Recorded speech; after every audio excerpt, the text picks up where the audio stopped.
All right, we're going to get started. Good evening and welcome to the regular City Council meeting for Monday, September 23rd, 2019. Please stand for the Pledge of Allegiance. I pledge allegiance to the flag of the United States of America and to the republic for which it stands, one nation, under God, indivisible, with liberty and justice for all. Thank you. Marnie, will you call the roll? Councilmember Leaks May. Here. Mayor Pro Tem Polika. Here. Councilmember Whitey. Here. And Mayor Martin. Here. We have a full house. Next is the approval of the agenda. I would like to make an amendment to the agenda. If it pleases the mayor, I'd like to move item 4C to 4A, 4D to 4B, 4B to 4C, and 4A to 4D. All right. Any other changes to the agenda? To accommodate the presenters. With that, I look for a motion to accept the agenda. I move we accept the agenda with amendments. Support. Marnie, call the roll. Councilmember Whitey. Yes. Councilmember Leaks May. Yes. Mayor Pro Tem Polika. Yes. And Mayor Martin. Yes, the agenda is approved. So we'll now go to the new presentation 4A, which is Communities for a Lifetime Acknowledgement. And Raylon, you're going to introduce that, correct? Sure. They told me you were doing it. All right. All right. So about a year and a half ago, a couple of residents and I decided to see if we can get the city of Ferndale to be designated as a community for a lifetime. And as a result, we sent out numerous surveys. We had multiple meetings, and we filled out an assessment tool to determine what we could do to make Ferndale better and what we loved about it and what we could do to make it better. So I present Kat Latash and Dan Dozma to further explain the process that we went through regarding Communities for a Lifetime and the results. Thank you, and thank you to the council for having us here tonight. Thank you to everybody in the audience and to our city staff as well. Thank you. Just to start off, I wanted to introduce Dan Dozema here, field representative from the Aging and Adult Services Administration for the state of Michigan. And he's going to provide a little information about what the Communities for a Lifetime Assessment Program is. Then I'll come back up and tell you a little bit about what our committee learned over the last year about the needs of seniors. And last, Dan will be presenting a certificate and plaque to the city of Ferndale from the state of Michigan for our work. So, Dan? Thank you, Kathleen. This particular program is something that we started in 2007. We have a state commission on aging that oversees our agency, 16 members. And back in 2006, they knew that there were a lot of national programs that were looking at trying to create communities to be more aging friendly. And so they decided they wanted us to do a program of recognition to where we would ask communities to get together and collaborate with different organizations and do a comprehensive community assessment to see how livable their community is and how aging friendly. There's a number of reasons to do this, and some of them are just good reasons for the community, but some of them are economic reasons. Communities for a Lifetime, they help seniors age in place successfully, and there's a phrase that goes, what's good for the elder one is good for everyone. You see a couple examples here.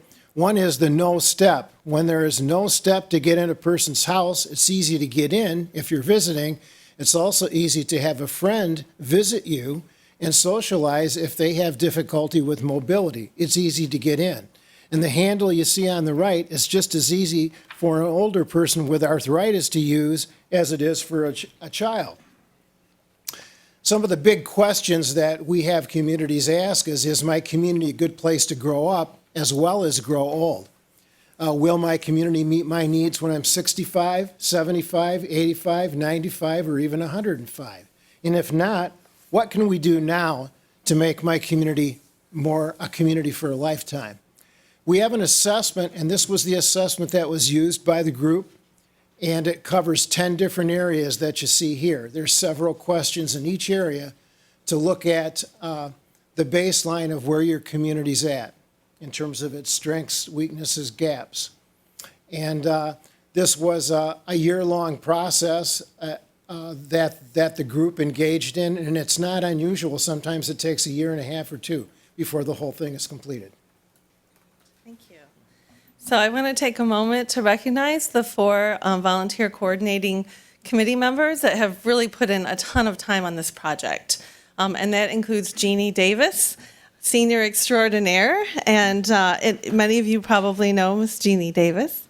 It also includes Ann Langford, who used to work for the Area Agency on Aging 1B, which also provided a lot of resources for the project.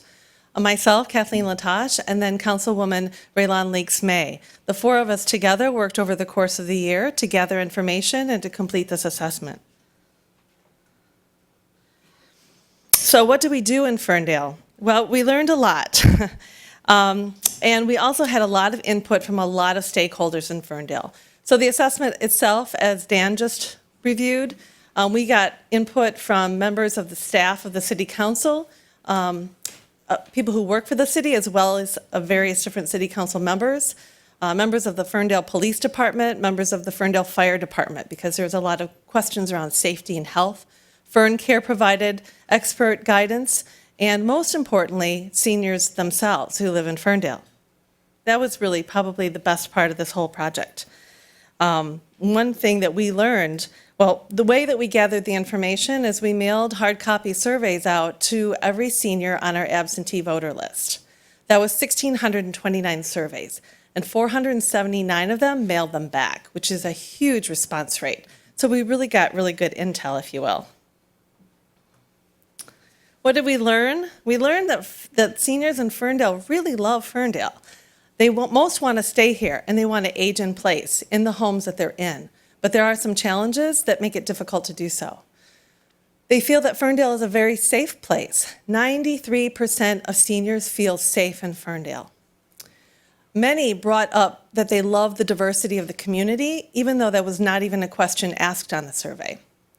The parks, 72% feel welcome in the parks, 80% find them pleasant, and nearly all of them find them safe. So all really good indicators for our seniors. They also feel really included at city council meetings. 65% of seniors feel welcome at city council members, and another 27% report not applicable. You know, that might be because of mobility issues, not being able to attend, or being homebound. We also learned what seniors want.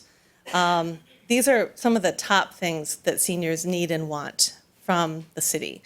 One, more accessible and affordable parking. Many said they would love to shop more at Ferndale establishments, but simply can't use the parking app. It's prohibitive because of mobility issues or the meters. They don't have the change, and so they just don't want to deal with it. So they don't shop here. They go somewhere where they can park close. Taxes are hard on a limited income, fixed income. Also, they know we have city ordinances about snow removal in the downtown streets, but they don't think it's enforced well because it's slippery and they're worried about falling when they go out. Home repair and maintenance came up really heavily, that they don't know who to call and they're afraid of being taken advantage of, and they would love to have a trustworthy resource.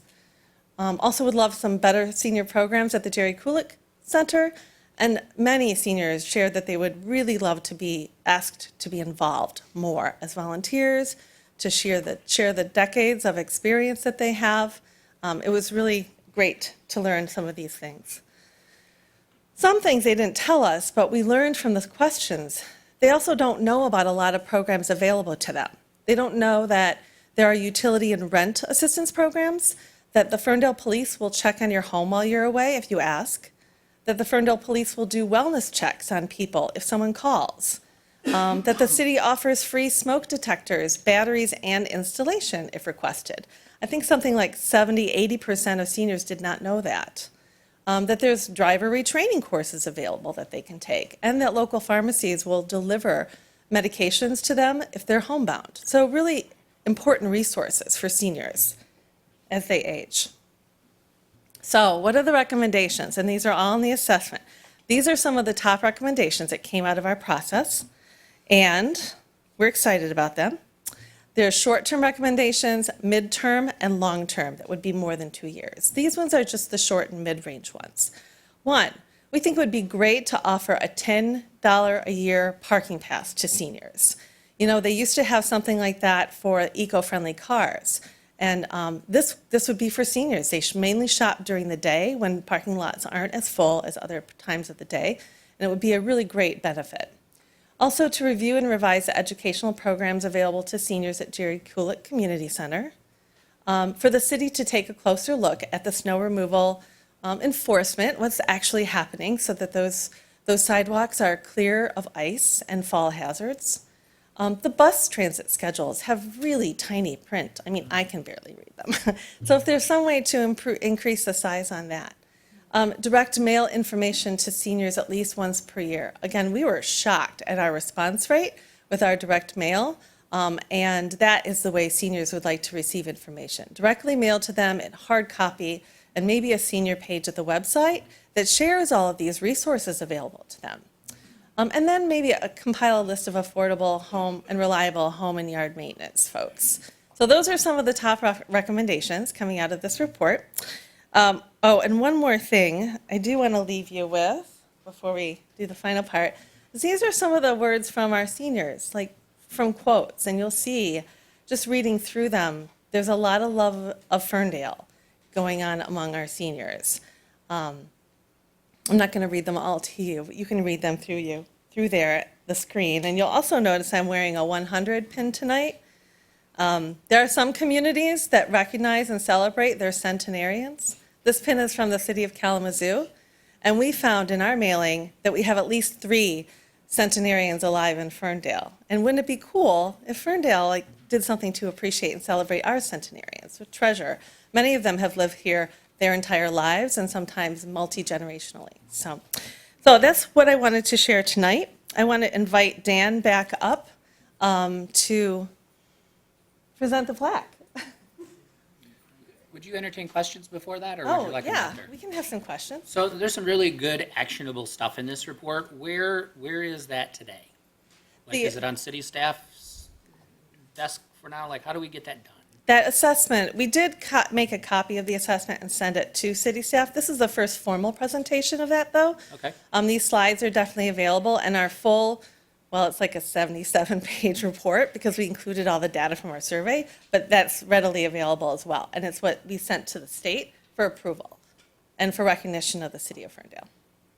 So, Joe, can I ask that maybe you assign our new assistant city manager or something? Yeah, so to that point, Yeah. we receiving this information, and Sure. and we've been working with Councilperson Raylon on moving this forward, so we're going to be having we're going to be actually developing an action plan on how we might be able to approach some of these challenges moving forward. Most of the Actually, 77 pages are data, so it's a shorter read. Yeah, but you So- boiled down really nicely. Yeah. Some very actionable short-term things that I don't want to see it die in a presentation, right? Thank you. Yep. Other Before we're questions? presented, I'd like to just make a comment. A lot of people were involved in this process, so I just want to thank Jeannie Davis for always hosting us at your home so that we can get the job done. The seniors that came in and helped us do the envelope stuffing party, thank you for that. That was a lot of fun. To Kat Latash for introducing this to me 2 years ago, saying, hey, Raylon, do you want to go with me to this presentation, and let's learn about how we can make Ferndale a community for a lifetime. To all the city staff and my council, and to Joe and as former city manager April Lynch, to police and fire and everyone, to my boss back there, Angela Lepard from Area Agency on Aging, for being so accommodating. And just to everyone, because of all of your help, we were able to get a tool that I think is going to be very valuable and very powerful and to help our seniors. And I'm really excited about the outcomes. I mean, we're already working on them, so. Yeah, Thank you all. I would just echo that. I think this is really terrific work. Thank you for bringing it forward, and I know it's been a lot of work, so I really do appreciate it and think some really good things can continue to grow out of here, so thank you. Great. Well, Dan, I'll invite Dan up for the presentation. We'd like to get a picture with the crew and with the whole council as he's presenting it. Do you want to just come up and do it right here? First, or? I guess I'll just say briefly that in order to get this recognition, the application has to be reviewed by a review panel that includes myself and a couple of the state commissioners. And they were very impressed with the application. Some of the key things were already mentioned, the feeling of safety on the part of the seniors, the survey that went out to really find out what do people feel in the community is very important, and that it's a very walkable and bikeable community with multiple dedicated bike lanes, different things like that. In the action plan, they were very impressed with. And I have to tell you, earlier this afternoon, I was at a local senior emergency room that's a certified senior emergency room, and I was sharing some materials with the gal that's in charge of that there, and she took a look at your action plan and thought it was amazing. She thought it was really great. And that was one of the things that the state commissioners were impressed with, because it's just as you said, I appreciate that. It's not, you don't want to just do an assessment and then leave it on the shelf. You want to use it and do what you can. So. Great. Well, come on up and let's get a picture.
All right, next on the revised agenda is a presentation from Jeannie Davis about the Ferndale seniors.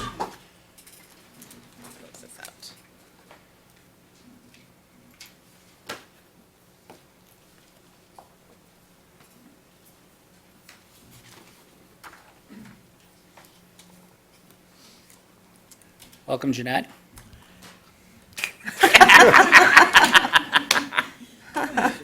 That's cute. I'm Jeannie Davis, president of the Ferndale Senior Group, and Mr. Gottschow is generously giving us time once a month to update people on what the senior group is doing. One of the things that came up in that survey that we took for Communities for a Lifetime was so many people in this community were not aware that we have a Ferndale Senior Group. They asked for, for us to create a group. Well, here we are. So first off, we meet on the second and fourth Wednesday of every month at 11 a.m. at the Kulik Center. To join us, it might break the bank, but it's $10 a year. I think it's 11 if you don't live in Ferndale. And you do not have to live in Ferndale to join, and you only have to be 55. So some of the things we have coming up, one of the things, let me tell you, we do not play bingo. Ain't gonna happen. So we have, at our meetings, sometimes we have entertainment, sometimes we have political things, sometimes we have educational things. Actually, at our October 8th meeting, we'll have a little bit of all three. That's our Mayor Town Hall meeting on October 8th at 11 a.m. It's free to everybody, even non-seniors can come. And our very own Mayor Daniel Martin will be coming and telling us about the state of the city and entertaining questions. And as I say, admission is free. At our November 13th meeting, which is the Thanksgiving potluck, Everybody is welcome. Bring a dish to pass and register at the office before you come. We provide the turkey, so that's really fun. Some of our trips coming up. October 22nd, we're having a guided tour, someplace you've always wanted to go, Elmwood Cemetery. We're going to go to the cemetery and walk out. I'm not sure how many are going to leave with us, but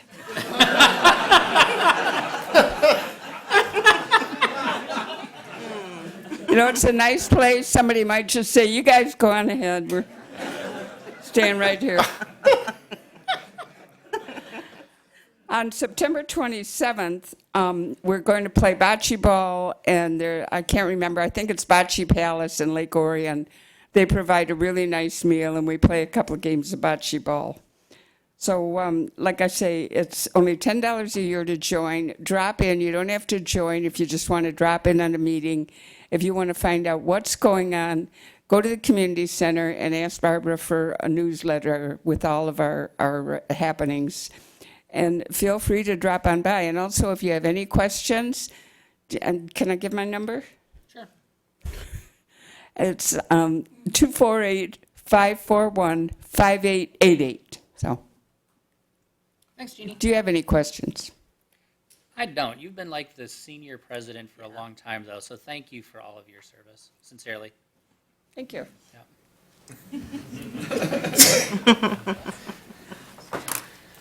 Next on the presentations is C, and I will turn that over to our city manager. I believe he may have an announcement for us. Yeah, thank you, Mayor. Last week, I had the pleasure of concluding a selection process for the next City of Ferndale Fire Chief. It was a competitive process conducted over a series of months, and I am proud to acknowledge that the interview panel unanimously selected Jack Bichet, who was our previous acting fire chief following Kevin Sullivan, as the next leader for the fire department to move them forward into the future. So I'd like to announce to the community and City Council just an acknowledgement of Fire Chief Jack Bichet, and if I could encourage everybody to give him a round of applause.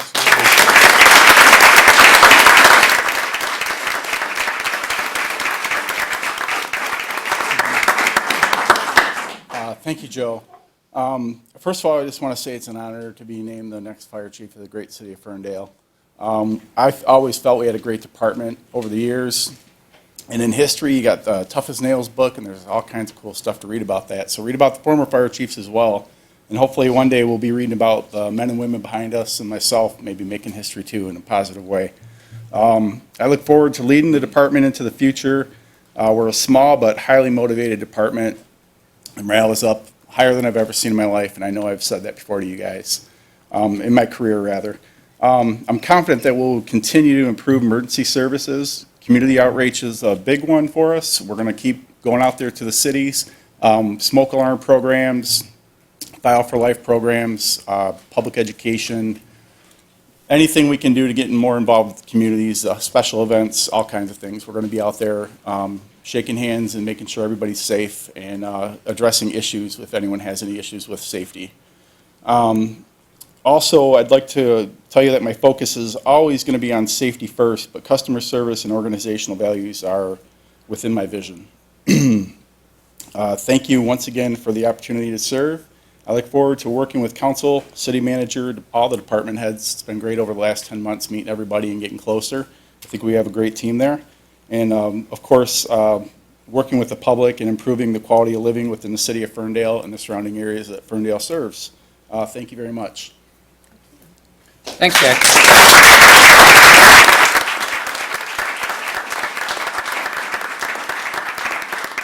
You ran away, but I just want to add on behalf of council, we're thrilled with this decision, and it's well-deserved, and really looking forward to working with you in the time to come. So thanks, Jack. Appreciate it. Thank you. And last presentation is Ferndale Pride Grant Distributions. Julia Music.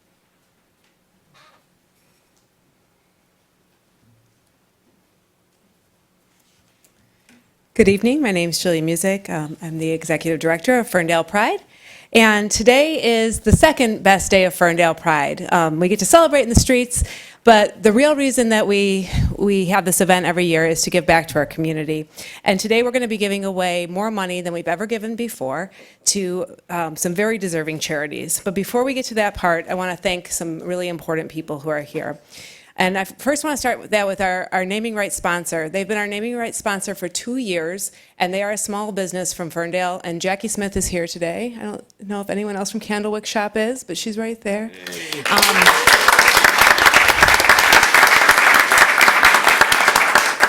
Because of the contributions of Candlewick Shop and many other Ferndale businesses, we've been able to expand the Pride Festival. We're looking forward to creating an even larger Pride Festival next year. No more space on the streets, but more activities, more things to do, and some new stage innovations as well.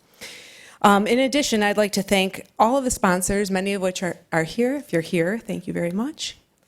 Applause for the sponsors.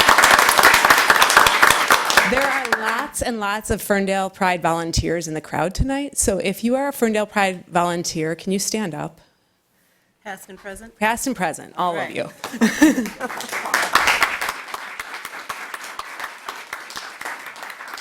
So many of these volunteers donate over 100 hours of their time, and there's really no job too big or too small that volunteers have never turned me down for help. So I really appreciate all the help that we get from our volunteers throughout the year.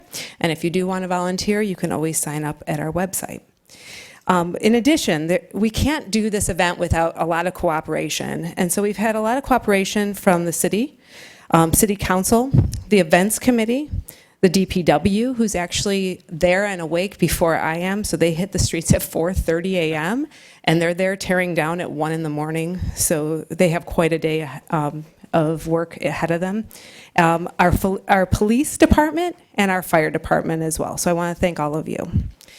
So Greg, who is standing up at the front, has the checks because he is the treasurer of the Ferndale Community Foundation.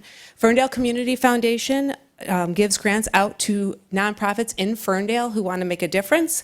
That is where the majority of the money from our festival is going. So the money will stay right back here in Ferndale. So if you're interested in getting a grant from Community Foundation, you can find out more at their website.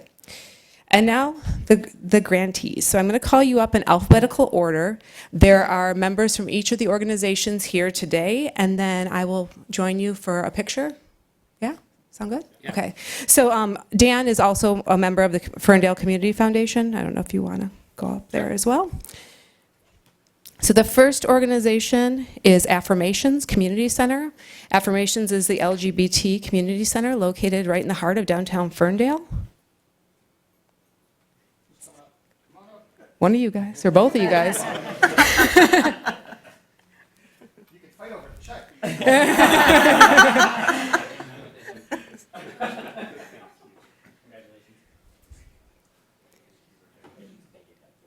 Next is Gender Identity Network.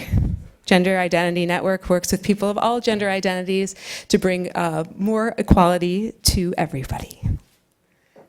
Can you, everyone's gonna gather. So will you stay up there? Will you guys stay up there?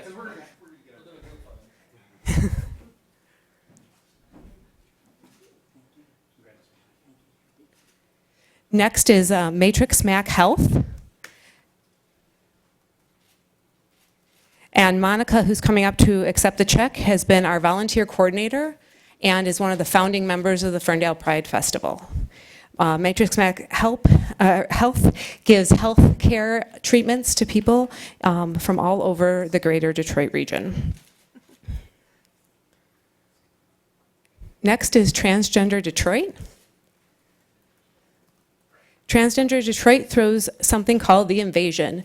It is a week-long event that happens 3 times a year, although if Sammy got her way, 4 times a year, where women come from all over the country to party in Ferndale, Detroit, and be who they are.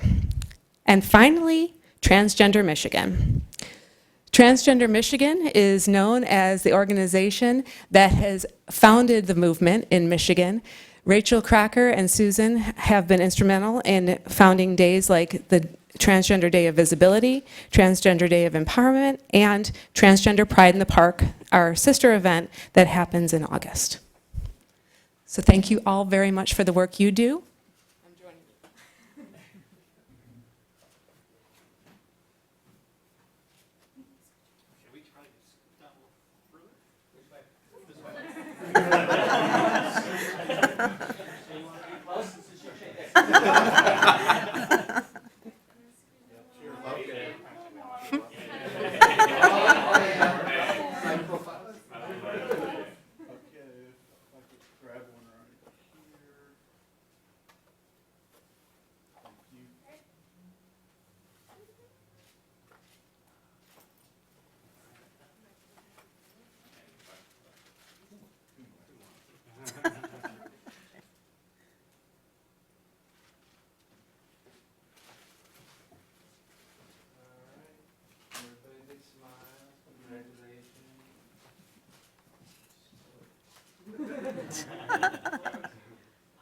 Yeah.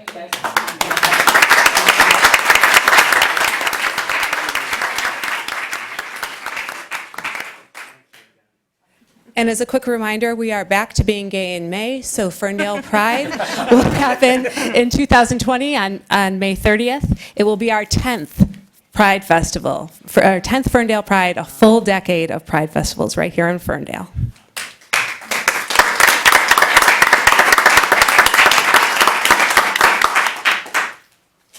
Thank you, Julia. Now we're on to call the audience. Call the audience is a time for anyone to come up and talk about anything you'd like. That is not on the agenda. I'll give you an opportunity to address items on the agenda at that time. Please limit your comments to 3 minutes in the entire call to audience. We'll give 30 minutes, and if we need more time, we can add it to the end of the meeting. So with that, Kat, you want to start us off? Sure, and Dan, if this is out of order and you want me to take it at a different time, I'd be happy to. It's a request, a conditional request, perhaps, to take something off the consent agenda and We'll address it when discuss we get to the consent agenda then. Perfect. Okay, thanks. Hi, come on up. I'm Jenny Marr, the Ferndale Library Director. I just want to take a couple minutes to do a couple of programs we have coming up, but first I want to start, I had a big thank you for the Ferndale Fire Department and the Police Department. They helped us out on Friday with our Staff In-Service Day.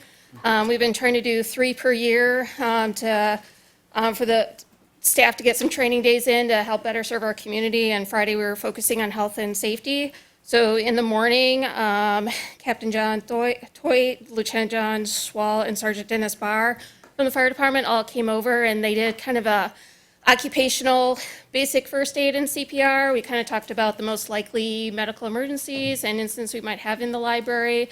They talked about how to better communicate with dispatch so we can get them there and get them the information they need right away. So it was just a great opportunity for us to talk one-on-one with the fire department and for them to kind of get to know our staff. So we really appreciated their taking their time, especially on a festival weekend when there's a lot of other things going on. In the afternoon, Sergeant Baron Brown from the police department came and did Narcan orientation and training with our staff. You may or may not know there was additional state legislation passed, signed by Governor Whitmer in June, which exempts libraries from civil and criminal liability for dispensing opioid antagonists, and that actually goes into effect tomorrow. So the library board passed our policy for that last week, and we will be able to be on hand and ready to act if we have any sort of incidents in the library.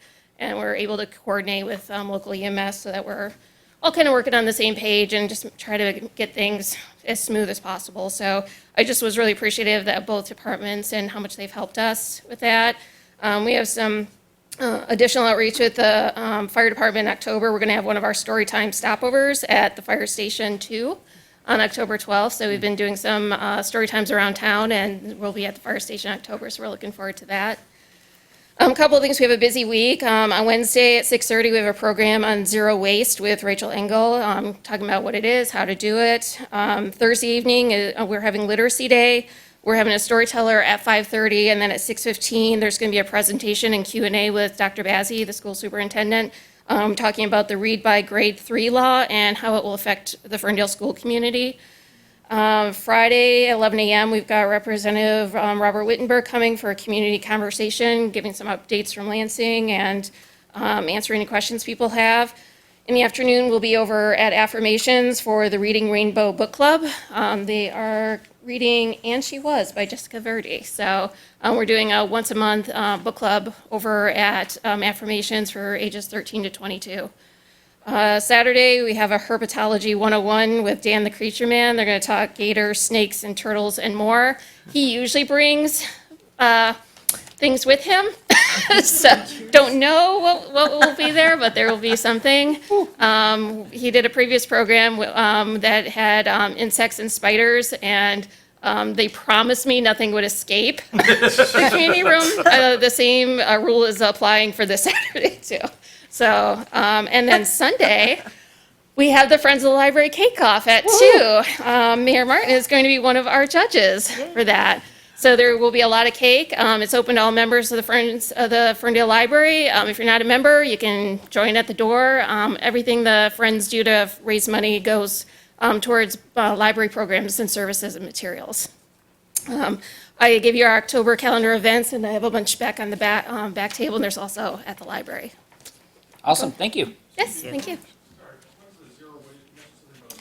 Yeah, this Wednesday at 6:30 PM in our community room at the library. So it's open, free. Thanks. Mike? Good evening, Council. You, go for it. So unfortunately, I'm not going to be as witty as Jeannie, so I apologize for that. But good evening. My name is Augusto Mike Flores from 703 Whittington. First of all, I would like to congratulate Mayor Dan Martin for his appointment, and I also want to thank Councilperson Greg Pollock for the leadership during this transition.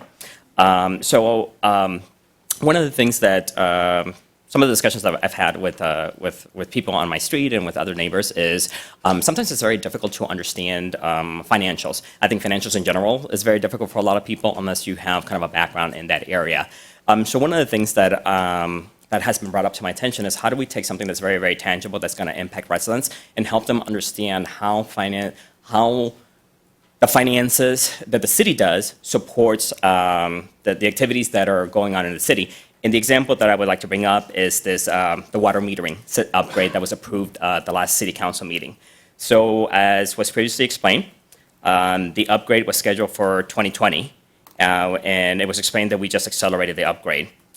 So after reviewing some of the financials that were available online, the 2020-2022 budget, which by the way is 128 pages, the upgrade was budgeted for $2 million, and that was outlined on page 55. So there were several questions that were brought up, not only by myself, but by other people who are interested in how the finances are being managed and rolled out. So how is the variance of $1.2 million from what was approved to what was budgeted being managed? Does this mean that there will be $2 million, will there be $2 million in less expenses on the 2020 for the non-general funds? That's page 127 and 128, since we accelerated the proposed expenditure of $2 million in 2019, and again, with the actual cost impact of 3.2. And will the budget be modified or a variance explanation be provided to note the variance of 10% for the water sewer budget? So I really struggled with this in terms of bringing it up. But then when I consider my own situation and the expectation that I have for myself and the expectation that I have at work, anything beyond a 5% variance really should be explained. And when we look at $3.2 million again versus the budget, the 1.2 is about 10% of the sewer water budget for 2020, and the 3.2% million dollars is actually 33% more than what was outlined on page 55. So if there's any way that you can help us understand the variance and how the variance is going to be managed, I think will kind of help people understand how this all arrived and how we're going to manage that variance. Okay. Thanks, Mike. Yep, thank you.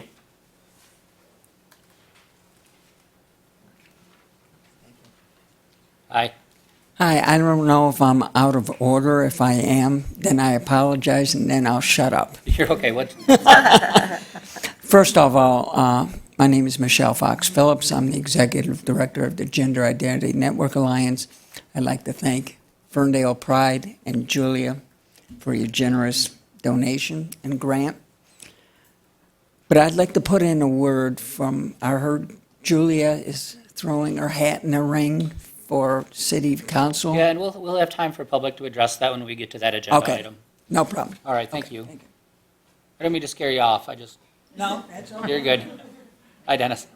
Hi, Dennis Augustin, 1550 Spencer. A couple weeks ago, last Saturday, I took a ride up to Geary Park there, and I sit on the Ferndale Parks and Recreation Commission, and I was a big part of helping everybody who was involved to put that skateboard park in. Now, when I went up there, I found city trash cans thrown right in the skateway on the pathway there, and I went out and I picked them up. But the one thing I did notice is we have young and old kids out there. We have very young kids and we have the teenagers out there. We have the very young moms and very young dads and older parents out there. If you see that kind of stuff, pick it up. Move it off to the side, okay? Because these kids weren't jumping over those barrels out there.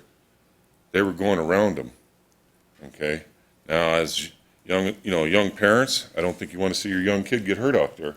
That's not the purpose that the Parks and Recreation Committee, as well as the City of Ferndale, went ahead and put something like this in for the people of the City of Ferndale in that. But when I go out there and I saw that there, I picked up the can and moved it off to the side and that, because it happened to be a very busy day on that skate park and that. So for all you parents out there, young and old, you're standing there watching your kids, pick up the can if you see someone throwing it out there. It's like I said once before, you got one of these, take a picture of who threw it out there, turn it over to the city, Ferndale Police, let them know. They'll be happy to come out and take care of the business over there. And that pictures are on, everybody's got cell phones, we just saw that here with all these pictures being taken. Okay? But, you see somebody out there doing that, and it's your kids, you don't want them to get hurt. Bring that can off to the side, okay? That's all. Thanks, Dennis. Angela. I'll be quick. My lungs don't like me in the fall, so I'll keep it short. My name is Angela Lepard, and I live at 634 East Breckenridge. And just a couple of commercials. Next Saturday from, I believe it's 1 to 4, Transgender Michigan is having a health fair at Affirmations. And so those from the transgender, gender non-conforming communities are welcome to get some resources there. I'm sure there's more information on Transgender Michigan's website. Secondly, a quick commercial for the Area Agency on Aging 1B that does cover Ferndale. Our number is 800-852-7795. So if people are looking for resources for older adults, you're welcome to give us a call. And just in case you're curious, for the Older Americans Act, older adult is defined as 60 and older. But certainly if you're an older adult and want to call us for resources, you're welcome. Particularly for those with Medicare. Medicare open enrollment is coming up October 15th through December 7th. And so if you're an older adult wanting to look, or a person with a disability wanting to look at your Medicare options, you're welcome to give us a call. Thank you. Thanks. Kara, do we have, not to put you on the spot, but do we have a resources page on the website? We do. Can we make sure that the Area Aging's phone number is on our website? Absolutely. Thank you so much. Hi, welcome. Come on up. Hi, good evening. My name is Deb Maltz, and I go to church here in Ferndale at Renaissance Vineyard. And I want to start off by saying that I applaud the city of Ferndale, you guys, for having a stance on affordable housing and having the study that you guys are doing, because affordable housing truly belongs in every single community. It is for everyone. I just want to make sure that you guys are doing your homework and making sure that you have all of your information, all of your facts outside of the study that's being done, because I've been here for both presentations that have been given, and I heard one AMI, for the city of Ferndale, the $58,000. That is not representative of everybody in Ferndale. AMI is based on not just how much money is coming into a household, but also the number of people in a household. These are numbers that I look at every day when I'm at work, because I talk to people in housing crisis every day. So, it's not just, $58,000 might be representative of a two-person household that, is making that much money, but it's not representative of a single-person household. It's not representative of a five-person household. All of that needs to be taken into consideration. It needs to be taken into consideration when you guys actually move forward with the housing development. Are there going to be subsidies for that property? Are there going to be units for those that are at 30% or below, AMI, not just for Ferndale, but also for the surrounding communities, for the county? Because it's not just going to affect people here in Ferndale. There's so many people that want to live here because of the type of community that Ferndale is. So you guys need to know all those numbers, all right, and take that into consideration. So you guys are the leadership of the city. So you guys need to make sure that you're being responsible in the information that you have. And that way, when you do create or, have a contract for a development, that way you guys are making the best decisions possible. That way outside communities can look at Ferndale and say, you know what, they're doing affordable housing so well, we want to be like them. And that way they're going to do it well as also, because that's your responsibility as the leadership. So I just want to make sure that you guys are doing your homework, because like I said, affordable housing is so super important, and I just want to see it grow, for Ferndale and just be absolutely wonderful. That's great. Now, I have a So- favor to ask of you. Yes. Jordan, will you raise your hand? Make sure this gentleman here gets your contact information. Okay. Because we want to plug you into our affordable housing work group, okay? Of course. So, see Jordan. Okay. Thank you. Thank you. Yep. Anyone else for call to audience?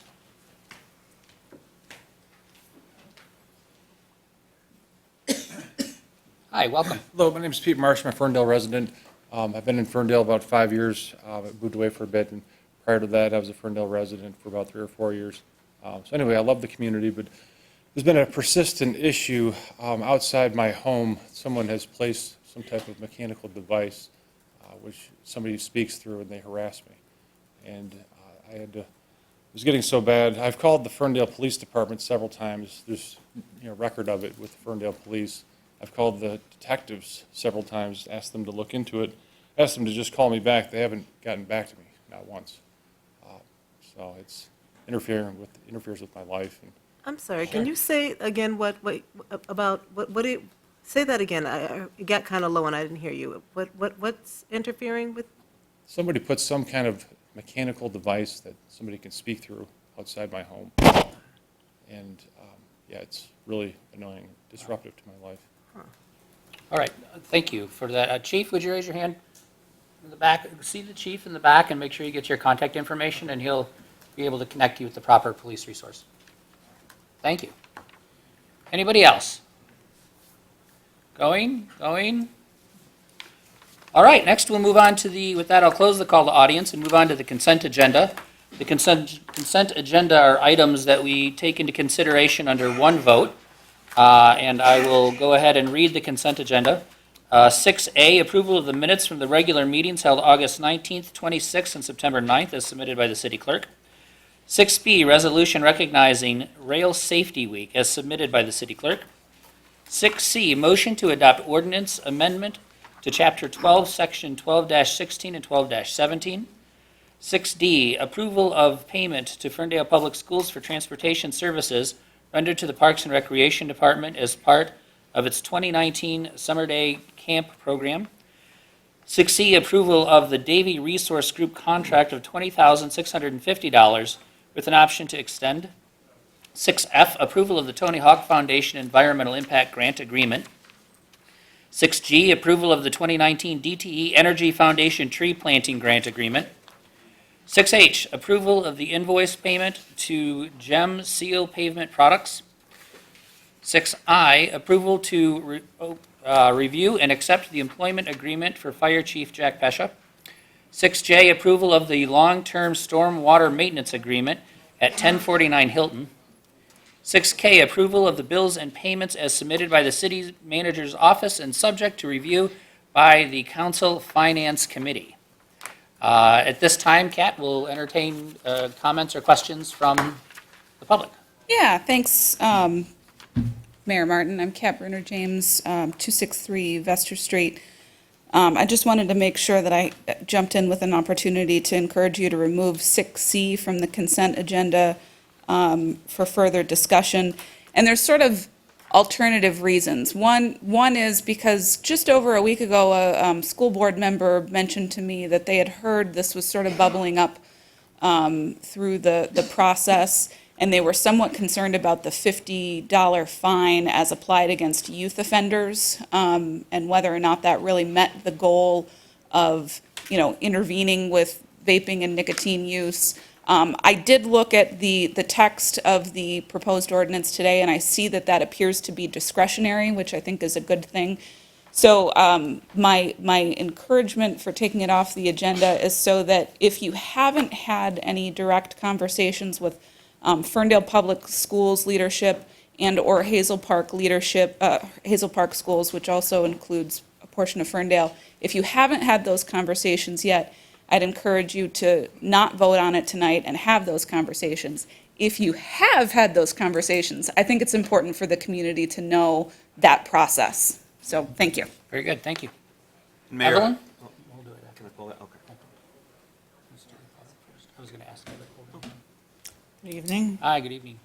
Evelyn Elster, West Drayton. I would like to request 6E be removed from the consent agenda. Tree management in Ferndale has been substandard to date. Many recent plantings are dying due to poor planting and neglect after planting. The soil was not amended during planting, and no water gators were provided afterward to give the saplings a quality start. No mulch was put down to protect the base, so subsequently, weed whackers and lawnmowers have damaged the trunks at the base. I believe we should check with Pleasant Ridge to find out how they care for their trees and follow that lead. A stroll down Oakland Avenue is impressive and shows they really do care for their trees. The costly tree management assessment from Davie Resource Group was inaccurate at best and fabricated at worst. It came complete with a quote to remove 86 low-risk trees, which I believe do not need removal at all. I find it odd that the same number of low-risk trees with the same diameter trunks needed routine pruning spanning each of the 5 years, as well as identical numbers for young tree training and stump removal. You don't ask the guy who is going to profit from the removal of a tree if it needs to be removed. They are income-driven and will always tell you yes. No instances of Asian longhorn beetle are shown north of Dayton, Ohio on the USDA Forest Service map, and yet the Davie report shows 40% of our trees are infested. I am an avid gardener and have seen only one here. Ambrosia beetles were also listed on the report, which are primarily located in southern states. Carpenter ants we do have, but no mention was made in the Davies report.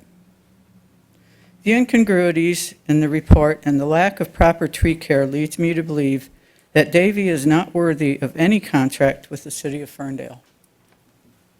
Thank you. Anyone else from the public?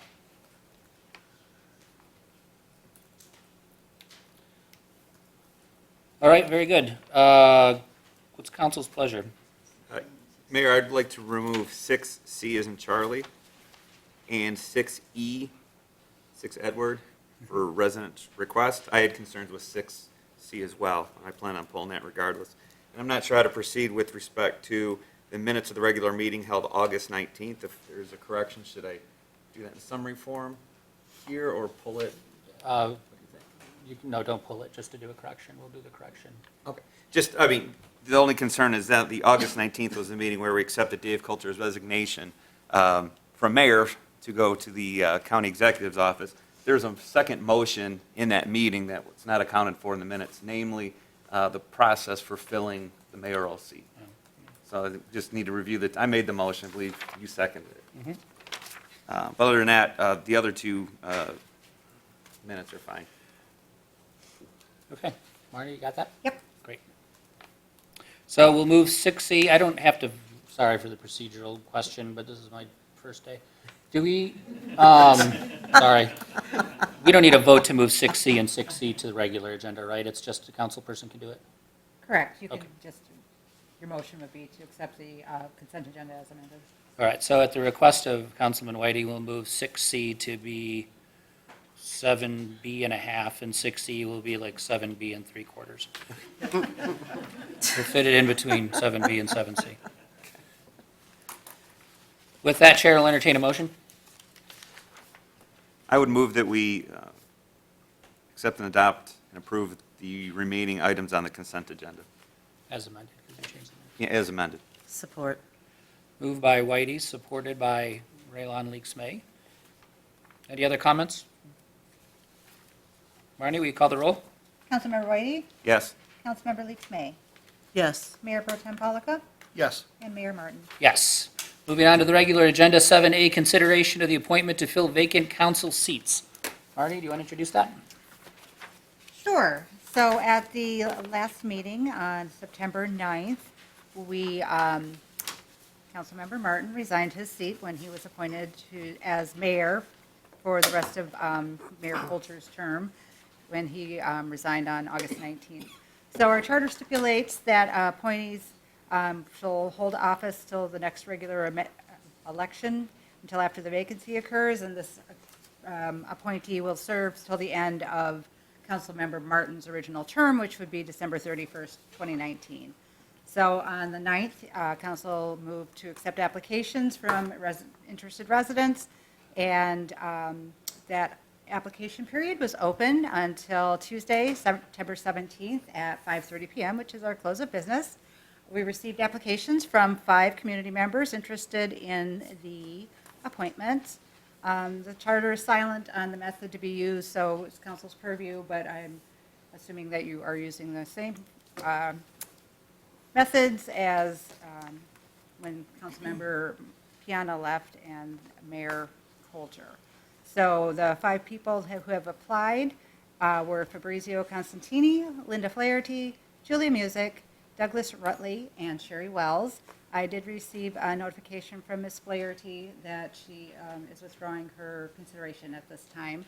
The other 4 applicants have been invited to speak to council, and this would be the appropriate time to do that. Great, so we'll proceed in a similar fashion to what we did before. We'll start with each candidate getting 5 minutes to present their case before council, and we'll open it up for public comment and feedback, at which point council will begin their deliberations and make a motion. And I'm sorry, Sherry, I'm going to be consistent and to go alphabetically, so you're last again. Save the best till last. I know, I'm sorry. So we'll start with Fabrizio Constantini. Am I pronouncing that correctly? Is he here? I did not receive confirmation that he was or was not coming. You must be present to win. Sad but true. All right. All right, we'll move on to the next candidate then. Julia Music.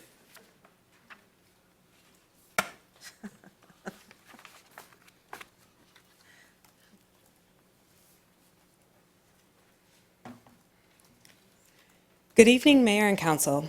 I know you've read over my application for the open council position. Tonight, I would like to share with the public why I think you should appoint me to the open temporary position for City Council. Ferndale became my home as soon as I received my license. I would say, I'm going out, and my parents would confirm, Ferndale?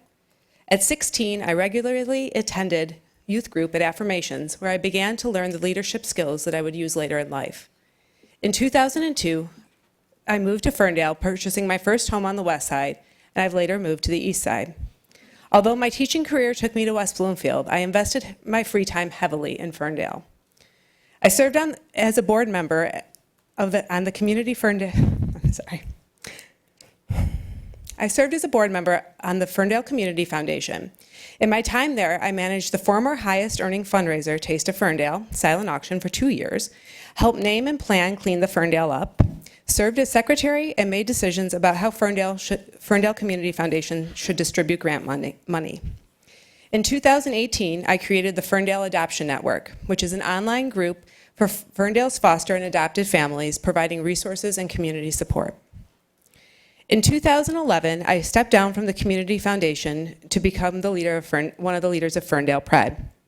I began by chairing the event section of the event until 5 years ago, when I took on the role of director of the festival.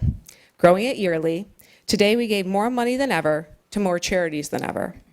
And there's a lot of pride in being one of the only Pride Fests that directly financially helps the LGBTQAI community. Beyond dollars, Pride is a festival that supports local businesses, provides awareness of resources available to the community, creates partnerships with the city, police, fire department, library, and Affirmations Community Center, while shining a light on love, acceptance, and individuality, values that we hold dear in Ferndale. We are also regarded as a Pride leader in trans support and one of the few Prides that creates a space for asexual and intersex individuals. With support of then Mayor Dave Coulter, I led the charge on organizing a protest against a statewide license to discriminate in 2014. More recently, we were able to create a candlelight vigil within 24 hours of the horrific shootings that took the lives of 50 LGBT people in Orlando, Florida. During both these gatherings, I worked with the mayor, council, city event planner, and law enforcement to create safe and peaceful assemblage. Because of my time with Pride and just genuinely being interested in Ferndale, I've attended council meetings throughout the years, speaking about a variety of subjects. My ability to think widely has caused council to fine-tune ordinances before taking them to a vote. I've also spoken at council in Southfield, encouraging them to pass human rights ordinances, and Oak Park supporting a citizen's request for a rainbow flag ceremony in front of their buildings. Both cities passed these ordinances. And as you know, I'm not shy about speaking up. Not one of you has been excluded from emails regarding a variety of issues that I care about in Ferndale. Beyond directly speaking to council, I understand how government works, when council can get involved and when they're outside of their reach of governing. I'm willing to take time and commitment needed to understand the issues so that I can govern with integrity. With these things in mind, in addition to my application, I ask for your vote for the appointment of City Council person for the remainder of the 2019 term. Thank you. Thank you. Next, we'll move on to Douglas Rutley. Come on up. Hi. You go by Douglas or Doug? Doug. Okay. But I respond to both. That's fine. I read the applications, and let me just say, I was struck by the talent and commitment to community that was exemplified here tonight, and from what I read online. There's certainly some competition. Community service is something that's important to me, but it's not something that I have done a whole lot with. So this is kind of like a move forward for me to say, yeah, I want to give this a shot if selected. I grew up in Redford, been a Michigan resident all my life. Ferndale has been a place where I wanted to live. I was looking for a home here around probably 2008, 9, 10, and gave up that search and then eventually settled here in 2014. So this is certainly a place I've wanted to dwell, basically because the intellectual community that I feel is here, the creative community and the open-mindedness and diversity that's present here, I feel drawn to and want to be a part of. And so a little bit about me, a little more about me. I've been in my role as a facilities and project manager for the last 15 years and part-time as an electrician for the past 4. My multifaceted hands-on work in these fields has given me a broad range of experience when it comes to commercial and residential buildings. I feel I could truly serve council as a resource when it comes to building planning and maintenance-related questions, and be willing to research items that may be in question, and maybe have some connections where I could take that further and find some more data and report back. I also care very much about neighborhood aesthetics and dynamics. One of my concerns is I would like to not see Ferndale become a Bigfoot home community. I'd like to see homes that fit the community, and I also carry, and I have an appreciation and a desire for our small town community to preserve its feel and identity as a safe and diverse community, also while supporting business growth alongside the creative and entrepreneurial spirit that led me to want to live and now serve here, at least in a temporary capacity. My kind of hope for this is, well, if I get selected and this works well, let's consider maybe down the line giving it a shot for a full term, or if a partial term opens up.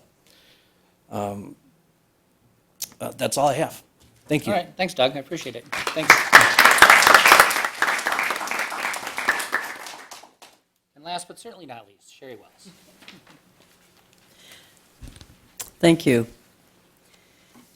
My desire to serve the city was evidenced the most in being the public lead for the successful push for the Charter Revision Commission.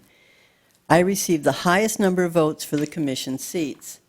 The commissioners elected me as chair. I served as chair for 2 years, working closely with the city clerk's office, setting agendas and spending 1 to 2 hours after each meeting summarizing our work to save the city from paying travel time for the Flint attorney we had hired as our consultant. Because the commission chose a night to meet other than on a daddy night for my daughter, I paid babysitting for all 3 years for the privilege of serving. She's 28 now. For 4 years during that period, I attended city council meetings, Mondays were daddy nights too, and don't recall missing any. I've attended many council meetings before and since as an interested resident, as well as expressing concerns and compliments, not only as an avid recycler and transit promoter. As a candidate, I've helped solve residents' problems, and some called me afterwards, even though I didn't get elected. When I last ran for local office, a man said, "Anyone who doesn't know who Sherry Wells is shouldn't be allowed to vote." You can't get better than that. As this is to fill Dan Martin's remaining term, and he's on the Planning Commission, I read the August 7 minutes and the August 21 packet. I understand he may stay on the Planning Commission, but it was an interesting read. Several hundred pages, it felt like. The meetings regularly scheduled for September were canceled. Mr. Martin is on the pension board, which per the website has not met since June 11, and the joint quarterly pension boards met last May, so it seems a quarterly one is due. Brief biography. My degree in elementary education evidences my desire to learn and convey information. My minors were political science and Espanol. I've been a lawyer for decades, which sharpened my reading, writing, and speaking skills. Janet Narich and I, a number of years ago, researched all of our boards and commissions, how they were started, what the purposes of each one of them was, who was on them, what the openings are, what the requirements were, when the meetings were, and this was before websites got going. We had that all assembled, printed out at the library and at City Hall, and more people applied for boards and commissions that January than had ever applied before or since. Our current website doesn't have all of that kind of information on it. So that's on my to-do list. Joe. I submitted an application for Ann Heller to be honored by the Women Officials Network, and she was one of the winners. And Kat Bruner-James and I were at the same dining table to listen to that award being given to her. I also nominated Ferncare for NBC's Making a Difference, and then shortly thereafter Brian Williams got canned, so it didn't go any further, but I tried.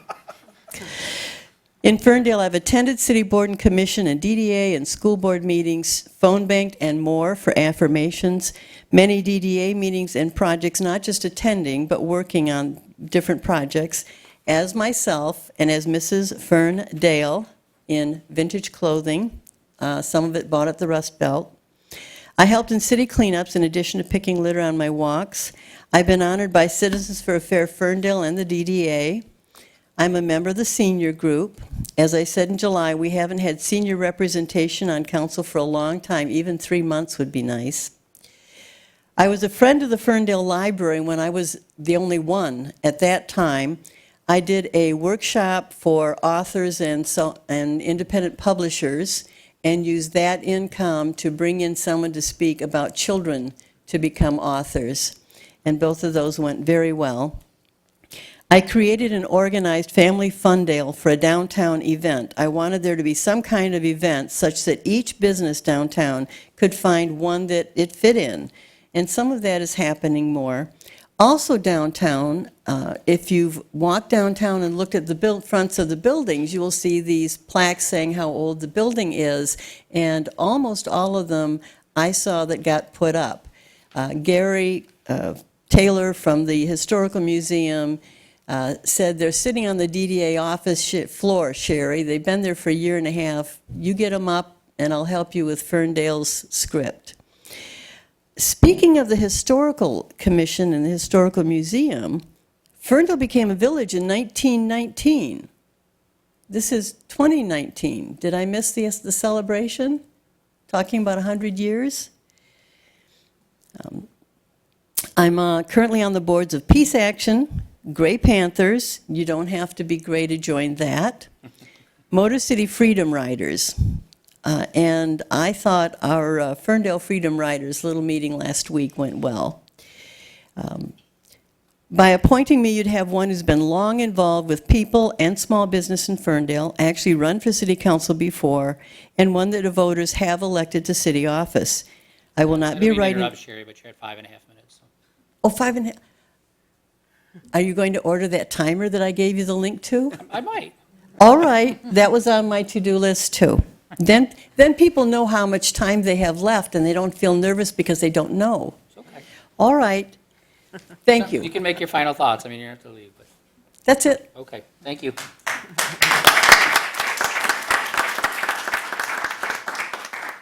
All right, at this time, I'd like to entertain any comments from the audience. Again, if you could limit your comments to 3 minutes. Feel free to get in line and speak. Come on up. Yep.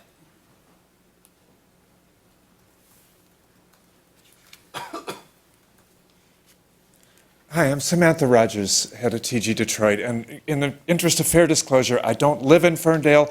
However, my dollars support half the bars in town. So, I've known Julia for about 5 years. Now, I want to say one thing. I understand many things, but there's a lot of things I don't understand. I don't understand quantum physics, and I don't understand the works of Judith Butler. And there are a lot of things I don't understand. I don't understand Trump voters. But what I really don't understand is why we're even here tonight. With all due respect to other candidates, you have a candidate here who is well known throughout all of Ferndale, throughout all of Michigan. Her Rolodex can get you anybody on the phone. I bet she could get Michelle Obama on the phone for you if you wanted. I don't know why there's even any discussion here. This candidate works her butt off all year long for everybody. She supports every nonprofit organization in town. She is a bona fide leader because she cares. She has mentored every community organization that I'm aware of, and she has done so with skill and compassion, and she is bright, intelligent, and frankly, I don't think you could find a better candidate. And that's all I want to say. Thank you very much. Anyone else? Yes, sir. Great, come on up. Good evening. Thank you for allowing me to speak. I'm going to keep this brief, and I'm just going to, sorry, but steal a little bit of your fire. If you don't know Julia Music, you don't know Pride in Ferndale. And I really hope that you guys on this board consider just what kind of a candidate you have in this individual. She's able to work with every one of you. And that Rolodex thing, I'm sure that that person is not lying. I bet she could get Michelle Obama on the phone. Thank you. Thank you very much. Anyone else? All right, then I'll close public comment and turn it over to the council.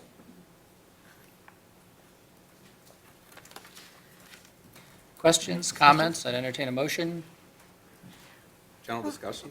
General discussion? Okay. I mean, in general, if you want to nominate a candidate, then we can go into general discussion. Questions would be appropriate now, clarification. Okay, I'll wait until motion's made, if it's better for him. So comments. Well, this is my third rodeo doing this, I tell you. We're getting good at it. So again, I appreciate all of the candidates that have thrown their hat in the ring. I admire anyone who's willing to jump in for the sake of the community and just ways in which to just be involved and make it better.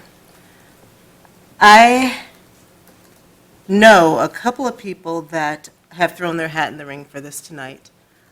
Both great candidates. I just met another one tonight, so nice to meet you.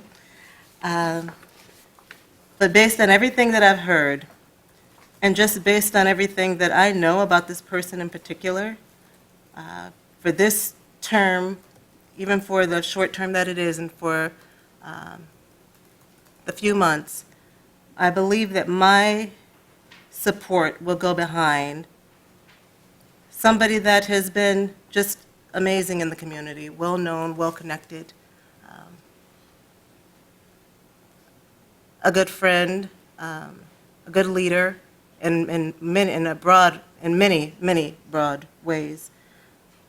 So I am actually going to throw my support behind Julia Music tonight. You want to make that a motion? I will make it a motion. I move that we nominate Julia Music for the temporary term for council. Is there support?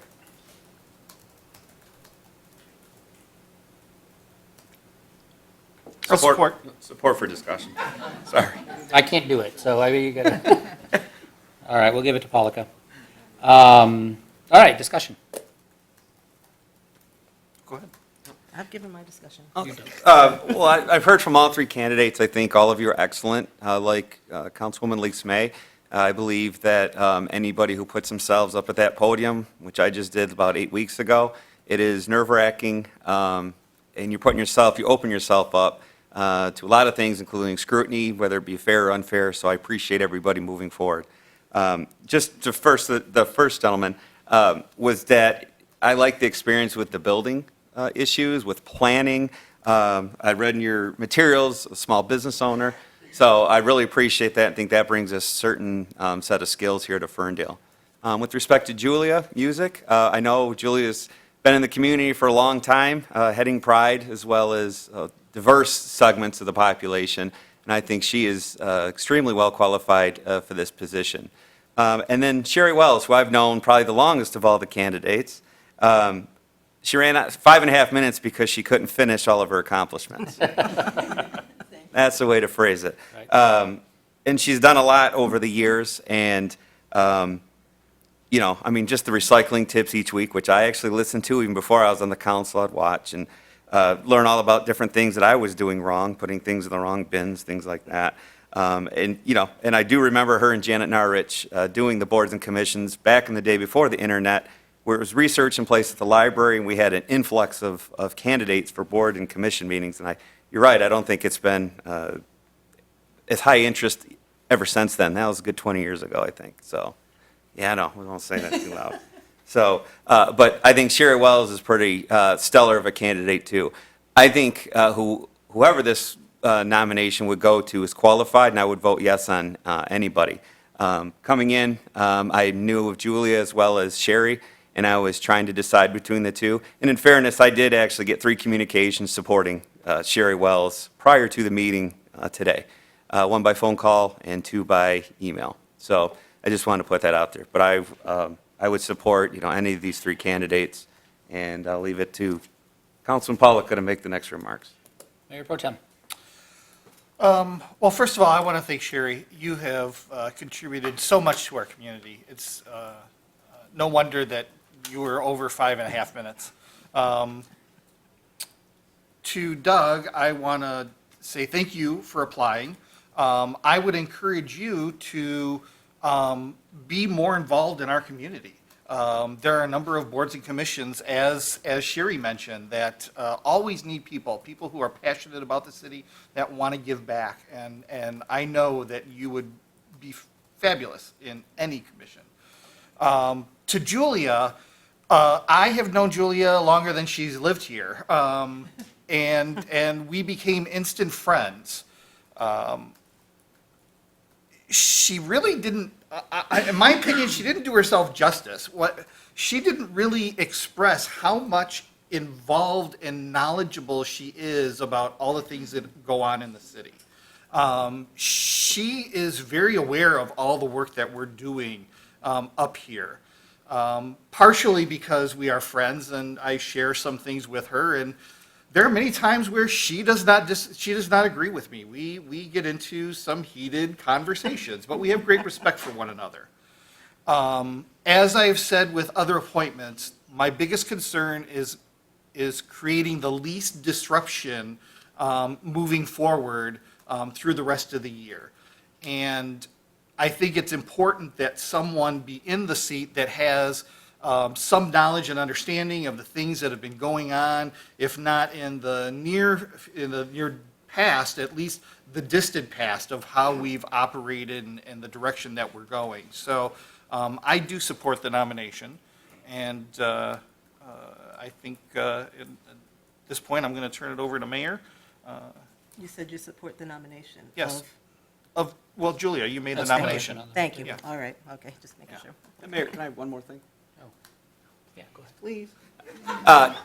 Julia was actually the first resident to contact me. I was appointed on a Monday night, and I think I had an email probably within 3 hours, which was great. But it wasn't just an email to complain. It was an email with suggestions for changing ordinances, very well thought out, with pictures, all kinds of stuff. She's the one who actually notified me that You haven't responded to my, she called on Facebook, is how she communicated it first, and says, you haven't responded to my email, and I was thinking, what email? Well, at that point, there was a glitch between the city system and forwarding everything to home, so I didn't know at the time. So she actually informed me, hey, look, you're not getting any of your emails. But I liked her constructive approach, not just complaining about codes and code enforcement, things like that, but actual suggestions with language. And she's followed up, and I followed up with her. So I do want to point out, Julia's, extremely thorough, and, I'd be happy to support her. Well, it seems like everything's been covered. There's not much more I can add to the conversation. Yeah, what Mayor Pro Tem said, there's all kinds of boards and commissions. Please get involved. There's so many different ways to get involved. Don't let this be your last show in the community. I'd be interested after tonight's meeting if some light could be shed on that. Get my number and we'll sit down and have a coffee and talk about it. I'd be happy to do that. Sherry, I think the world of you. You're very accomplished. You've done more for this community. I'm sorry I cut you off, but you do have so much information and accomplishments to talk about that I think you've got your own book in you somewhere else about your adventures in Ferndale at some point. And you could serve up here very competently, I believe. Julia is a great candidate for this. Known Julia a long time as well. And she gets stuff done, very eloquently, and I second everything that my colleagues have said. So, yeah, I'll be voting yes for Julia. I can't think of someone I would be, happier about succeeding in my seat. So, with that, Marnie, will you call the roll? Councilmember Leaks May. Yes. Mayor Pro Tem Polika. Yes. Councilmember Whitey. Yes. And Mayor Martin. Yes, congratulations, Julia.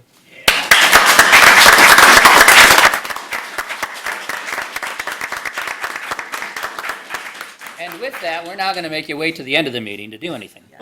So we'll move on to 7B, Abandoned Property Accelerated Tax Foreclosure Resolution. Jordan.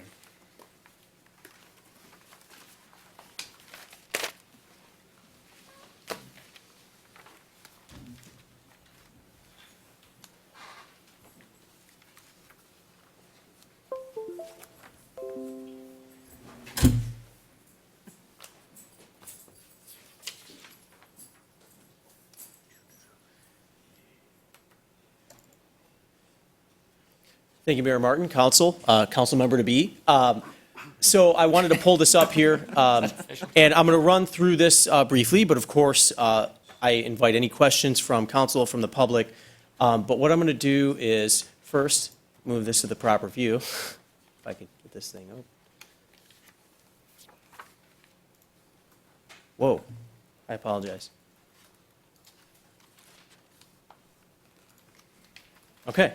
So what you have before you in your packets, the Oakland County Treasurer's Office has established a process related to tax foreclosure that communities in Oakland County can opt into. That process, which I'm about to outline, goes into effect in February of 2020. So in order to participate in that process, municipalities are invited to consider whether or not they want to opt into that. And so CED staff is recommending that we do opt into that. And so I want to give a little bit of an overview of what that is. So for those that aren't familiar, before I get into this specific situation, tax foreclosure generally, sorry, I hit the button a little early there. So tax foreclosure, the way that works is a 3-year process. So if you fall behind on your property taxes, while there are several programs that the county has to keep folks in their home, their preference is to provide services and to keep folks in their home and to avoid tax foreclosure and exercising that tool. What happens is there's 3 years where if you have 3 consecutive years of delinquency on your taxes, you end up going into a process where eventually if you do not what is called redeem your property, aka pay that tax bill or get on a payment plan or at least pay one of the most recent years of delinquency, your property could be taken and auctioned. So it's a pretty powerful hammer. It's something that those that have followed the headlines on this is something that's going on in cities across the country. It was something that became very poignant of an issue during the recession. And so counties across the country have these tools when taxes aren't paid to be made whole. So it's a very serious issue, and that's why a lot of the focus in jurisdictions across the country is really the preference on keeping people in their homes. However, what this process addresses is not folks that are struggling to make payments and not folks who may fall behind here and there. This is really about a tool to deal with abandoned property, bank-owned properties that fall into neglect, that are just allowed to sit, and they'll pay 1 year of taxes just so they can avoid the auction block and kind of game the system, if you will. So this process allows municipalities and the county to shave 1 year off of a 3-year process. And so it's for homes that are abandoned. So again, the county created this process. The standard process is 3 years. So in order to be eligible, if you will, to be run through this process, you have to be an abandoned home. And so per our ordinance, how we define that is a residential building on a parcel of real property, which is, and I'm not going to read that and bore everyone to death, but it's all available online, and we can definitely pause and go through that in more detail. Essentially, it has to both lack the habitual presence of a human being who has a legal right to be at the premises for more than 90 days, and it has to be there has to be an open code enforcement ticket related to the incident that is triggering the process, and that issue has not been remedied. So you have to have either the clear lack of a presence of someone occupying the home, and you have to have an open issue that has not been resolved, and there's no evidence of action being taken to correct that issue. So again, and that's really unfortunate font sizing. I apologize for that. But essentially what this lets you know, it just kind of reminds you of the context that this abandoned property option is available to communities that opt in. And again, it's just emphasizing it would just allow you to shave a year off that 3-year process. And so just addressing blight in Ferndale, our building department works to identify and eliminate blight throughout the city. Currently, according to this definition, there are no homes on our files that fulfill the definition of abandoned. When a property is identified as being in need of corrective repairs, code enforcement works to establish timelines with the property owner. If the required repairs are not made within the time period, ticketing does commence. And so that's part of the reason that we don't have any that are technically on that definition. Now, that may change. If we decide to opt into this process, we'll obviously take a second look at our list. And knowing that this tool is available, it might be something else in our arsenal that for long-term troubled properties where you're not getting good faith action by owners, it might be a tool we exercise. But we obviously do that in full transparency and with due process. And so, however, if a property does get to that point and you don't see good faith efforts to actually correct an issue, we essentially have a 3-phase process with tickets and you can see there, it starts with a $100 ticket. For a second offense, it goes to $200. And for a third offense, it's $500 and a misdemeanor classification and a required court appearance. And we only swing that hammer as code enforcement when there's just a clear lack of a path to redress of an issue. It's something to compel action by a property owner. Most often it occurs when you're talking about commercially owned properties. You have parties that manage the properties from out of town, and there's just no end in sight, and you have constant staff sort of revolving door going out there and fixing violations, and sort of you have a whack-a-mole situation where you're just never seeing a property that's in continuous compliance. So that's a little nod to how our process works. And so again, this tool would be leveraged if the community opts in. It would be leveraged in those cases where on top of these persistent issues, you have tax delinquency. And again, that's just to kind of paint a picture of what that might be. That's bank-owned properties, again, abandoned properties that there's no clear occupancy at the property. So, and again, I just want to emphasize too, the target here is not folks that are struggling to make ends meet.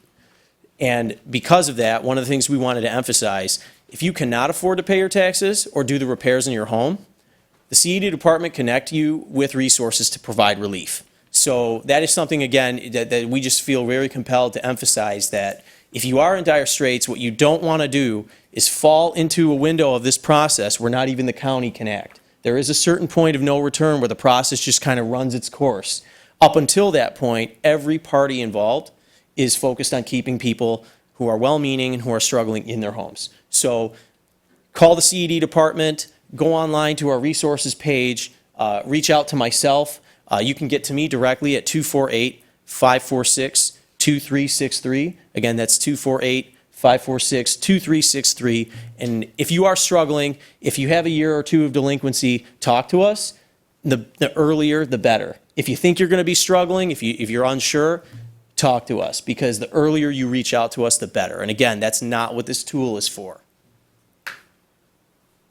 So that, again, is just, it's a pretty straightforward issue. It's just the resolution before council is whether or not we'd like to opt in and be able to use that tool.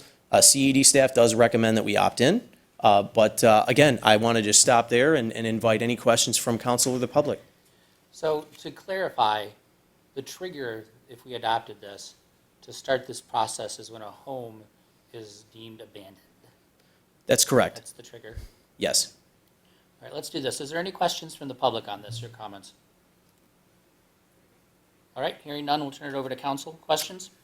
Well, first thing that comes to mind is I know a number of residents do spend winters outside the state. And they could be gone 90, 120, 150 days. Their house isn't, currently being occupied, but it is an occupied home. If something happens while they're away and they're not able to address the code issue, how is that going to be addressed? It's a great question. Two pieces to that. First, this, in addition to being abandoned, you'd also have to be tax delinquent. So you'd have to be actually subject to foreclosure for us to be able to do this. However, even in that case, the code department and our division, our team, our philosophy is compliance before punishment. And so in those cases where this would become eligible, let's say in that scenario, somebody was 2 years delinquent on their taxes and the county is saying, hey, this is a trigger, do you guys want to act on this? Our efforts would focus on going out of our way to including registered letters, every record we have on file to reach out to an owner before we even think of going down that road. So we really believe in due process, and so we would go out of our way to make that effort. But absolutely good question. Other questions from council?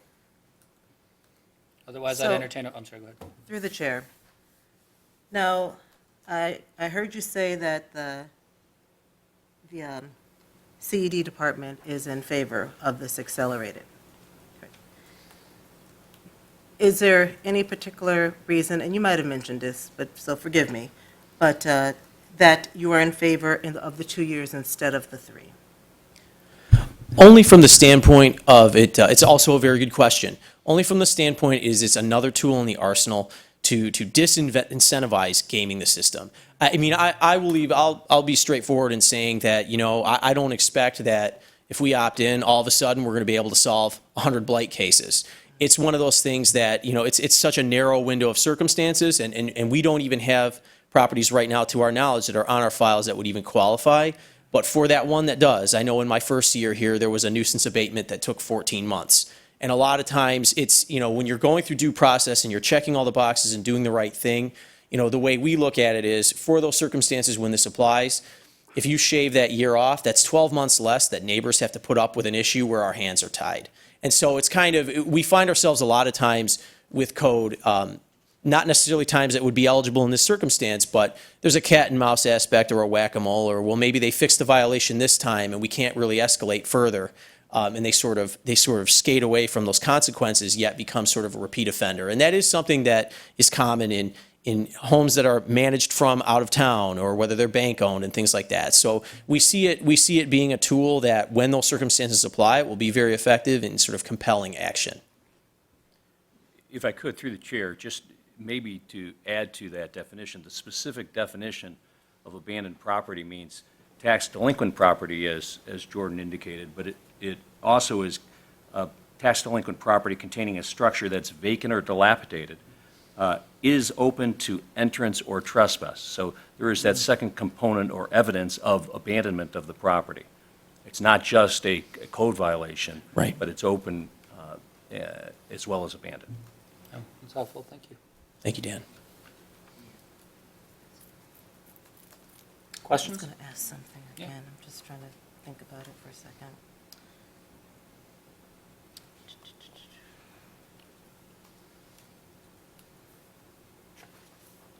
Okay. I think you mentioned something about how being able to move forward because that extra year is, I believe you phrased it as being something that we could do nothing about. Why is that? So a lot of times, when you're going through due process, it's sort of a waiting game. And I would also defer, Dan Christ has been a huge help in navigating some of these longer-term issues. And while you're waiting for corrective action to occur, there's a lot of things, particularly like for nuisance abatement, for example. Like if you had a situation where it was, let's say there was a home that was burned down, sort of an extreme example, yet the home is sitting there, open air, and you still have to go through due process. That's notices, inspections, and hearings, and court dates that sort of protract and allow a situation to sit there while you're going through the process. So in a way, you are moving through the process and moving closer to resolution, but in the meantime, the neighbors are subjected to that property as it is. And so while you're waiting for those steps to clear, you, as an enforcer, your hands are tied. So you can't really force them to do more than go through the process and take those actions. So with tax foreclosure as it is currently, there's 3 years, and so they have those 3 years. So if let's say there's a bank-owned property, or some out-of-town owner is trying to game the system, as long as they keep paying that most recent year of taxes, they can string out a property for a while, and they can just let it sit there and fester. So it's again, and a lot of this, and keeping in mind that the treasurer is making this not necessarily inspired by Ferndale. It's sort of county-wide. These are issues that are throughout the county. And that's sort of, it's not a super prevalent issue for us, but for when those issues arise, it's something we want to be mindful of and have the tool in our arsenal. Well, through the chair, shouldn't it be something that we worry about when we have a considerable problem with it? What I'm thinking about is that individual, for whatever reason, be it senior or anyone who's having trouble maintaining their property or paying those taxes, If I could, through the chair, on that point, Okay. the only ability of the city to exercise this accelerated tax foreclosure is if it adopts, prior to October 1st of every year, a resolution indicating that it wishes to participate in this statute. So it would not be able to wait until such time as there is a specific property that is a problem. It would have to wait a full year before it adopted the resolution indicating for the following tax year it was going to participate in this accelerated tax foreclosure program. So we have an option to do this every year, should it become a problem? Yes, you can. Okay. You could consider the resolution, which would indicate that the city would participate potentially within the program. But it can't. It is not able to wait until such time as there is a specific problem property. But you have to opt in every year. But you have to opt in every year. Yeah. That doesn't sound too terrible to me. So I'm interested to hear what you all have to say. Well, just to follow up on Councilwoman Leaks May, I just want to clarify this because she was discussing senior citizens potentially not being able to keep their homes up. Correct me if I'm wrong, but this accelerated property tax foreclosure process would only apply if the property is abandoned. That means nobody's living in there, and it's subject to enter and exiting and open, correct? That's correct. Okay. And you would determine that no one's living in their house? So our ordinance, I'll pull back up here. So the way we look at it is, and I'll couch this like our ordinance talks about the lack of habitual presence of human beings who have a legal right to be at the premises for more than 90 days. So obviously there's some legalese there, but our due diligence is repeated door knockings, registered letters, certified mail, things of that nature. A lot of times when we've looked and we've tried to keep tabs just generally on abandoned properties in Ferndale, and a lot of what our code division will do is they'll do drive-bys and visits at different times and different days of the week. And so we go through a process of trying every angle possible, and sometimes in absence of those attitudes or those strategies, delivering a definitive answer, we'll reach out to the neighbors. So we really go out of our way to try to determine that. And even if we ever got to a situation where we said, okay, this one appears abandoned, we would be triggering additional notifications sort of in the spirit of our enhanced notice policy. If we opt in, there's several things that we would memorialize that are already processed today as part of what CED does that we would attach to this as criteria for executing it. But that's just sort of part and parcel of how we do business anyway. Before we swing a hammer, we like to make sure we do as much due diligence as possible. So I have to just bring my employment in this. Speaking to seniors on the daily, There are those seniors that are shut-ins and homebound and struggling day to day and may not want to even answer a letter regarding their finances, their struggles. I get calls all of the time about how somebody's in trouble, like right then, right there, after all of these notices and things have already been pushed forward. I think that's why I'm having a hard time just contemplating this, because I hear something on another end of a struggle. So, But they truly have to not be living there, and the place would have to be open to access. It's not like we're kicking anybody out. I hear you, and I have the same concerns. I think my comfort level lies with the strength of the language about what abandoned is. but I keep hearing open to access. Right. Maybe it won't be open, Will no one qualify if it's not open to access?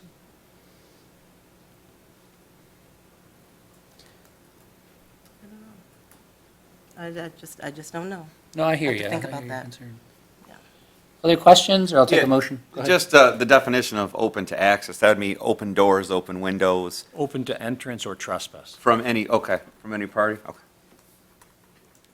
With that, Mayor, I would move that we approve the resolution to accept the abandoned property accelerated tax foreclosure process. Is there support? Support. Moved by Whitey, supported by Polika. Further discussion? I think this gives a tool to our, community development department to, increase code enforcement, keep things safer. I know how frustrating that can be if you're living next door to something, of a house of this nature, and how frustrating it is to sit there and deal with it time and time again, year after year. So I would support it because there's plenty of due process in place in which a owner could avail themselves of, and as well as the strength of the actual definition of what's abandoned, I think protects senior citizens and those who potentially may be somehow still in those homes, I guess, if we weren't to know any better. Right. So for those reasons, I'd support this. I have another thing to say. Sure, go ahead. So, I understand the discomfort of blight and things like that and how it affects neighboring residents.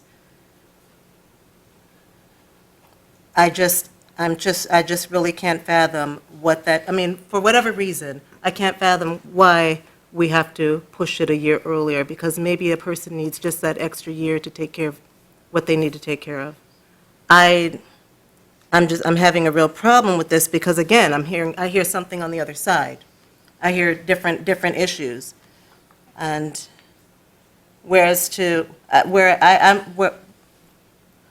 sorry, I'm just trying to collect my thoughts here. It's a lot going on. I think that this is really a matter of our code enforcement just staying on top of it. I don't see how this year is going to make that huge of a difference, and it might, as far as our blight problem that we don't really even have right now, and maybe to give somebody some extra time to take care of whatever issue it is that they have that got them behind in the first place. I guess I'm just really about giving a person a chance, and I don't think we have to move forward so quickly to tackle this problem. I just don't see what that year will actually, I understand you said it'll move things forward for us, but I guess I'm thinking about the person that's involved. Sure. And if I may, first, CED will serve in whatever sandbox that council deems appropriate. It's an optional tool. We don't have to opt in.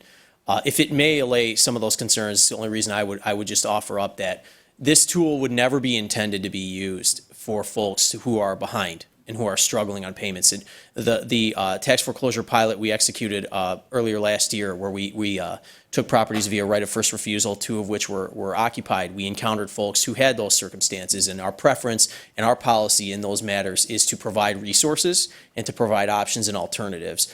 One of the things that this tool is really aimed at is not those folks. It's aimed at sort of non-occupant actors, and that's typically when you find this come into play. And it's really about taking away those actors' ability to game a system that is long by design, and it allows a lot of what inspires this at a county level is where you'll have people who will buy batches of properties in auction, and they'll say, well, I'm going to buy 10 properties and maybe 3 of them will pan out, and I just won't pay the taxes on any of them for a couple of years, and I'll just see how my investments work out. And the ones that work out, maybe I'll pay a year of taxes and I'll keep renting them. And a lot of times what you find is those sort of third-party owners will actually leave tenants holding the bag, because usually they have no idea what's going on, and sometimes they're even paying funds in an escrow to toward that property, and then they find out, oh my God, this was foreclosed, I had no clue.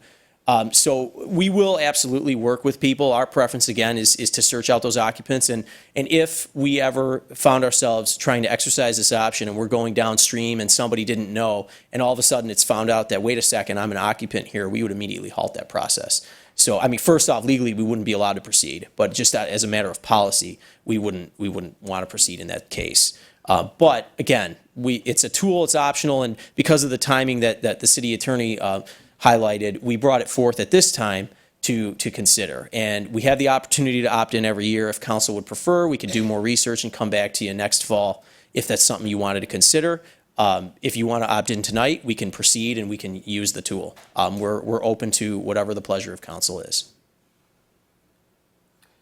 We have a motion, we have a second. Are there any more comments? If not, Marnie, call the roll. Councilmember Whitey? Yes. Councilmember Leaks May? No. Mayor Pro Tem Polika? Yes. And Mayor Martin. Yes, motion passes. Now we'll go to the removed consent agenda, item 6C, motion to adopt ordinance amendment to Chapter 12, Section 12-16 and 12-17. Who wants to introduce this one? Mayor, I'd be happy to introduce the item. The Michigan legislature earlier this year passed Public Act 18 of 2019, which modified the statute as it relates to tobacco use, specifically adding additional definitions concerning nicotine products, and spelled out and modified the statute as it relates to potential fines associated with minors who are using nicotine products and tobacco products. This proposed ordinance amendment would modify the city code to bring it into conformity with the state statute. This has been, similar ordinance amendments have occurred throughout a number of Oakland County communities. It's my understanding the police chief has conferred with some of the members of the school district, or maybe not members, but I believe the superintendent of the school district, who is aware of this proposed issue. I think he's here and may have some additional input on this issue.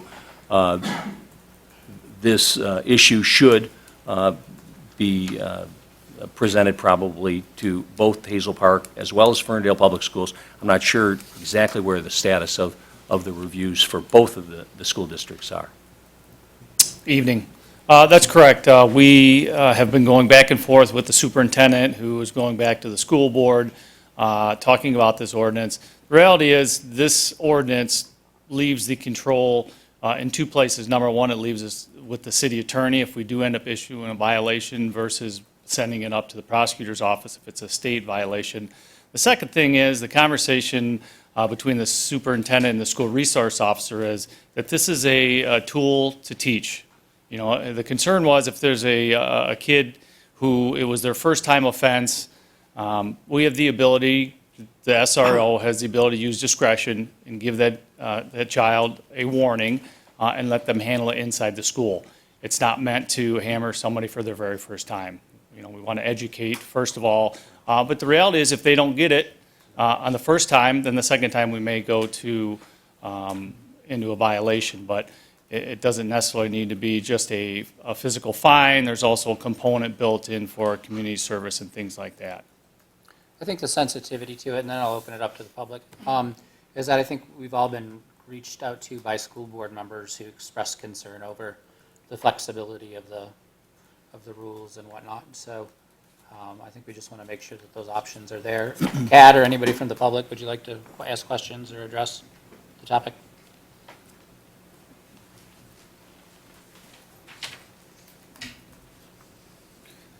Yeah, I think in part, I'm glad to know that those conversations have taken place, and I hope that you've gotten input from Superintendent Bazzi, and I'm not sure if you mentioned whether or not you reached out to Hazel Park schools. I did notice that the ordinance does have some flexibility in it. I do hope that for youth offenders that things like community service. I'm sorry to and- interrupt you, Kat. I know it's natural, but can you address the chair? Because when you turn your head away, the microphone Sure. doesn't pick you up. Sure, sorry. You're fine. I do hope that for youth offenders, tools such as community service and learning opportunities would be utilized before the imposition of fines, because I think that's probably the least likely to fall on the student themselves. And families who can't afford fines are then just going to find themselves involved in a court system that doesn't meet the intended purpose of really intervening in youth health concerns. I think what this really comes to. Sure. Thank you. If I could, through the chair, and again, it does, the proposed ordinance does have some flexibility with respect to the potential fines or consequences of a violation. And it does mirror the state statute, which really is effective as of September 2nd of 2019.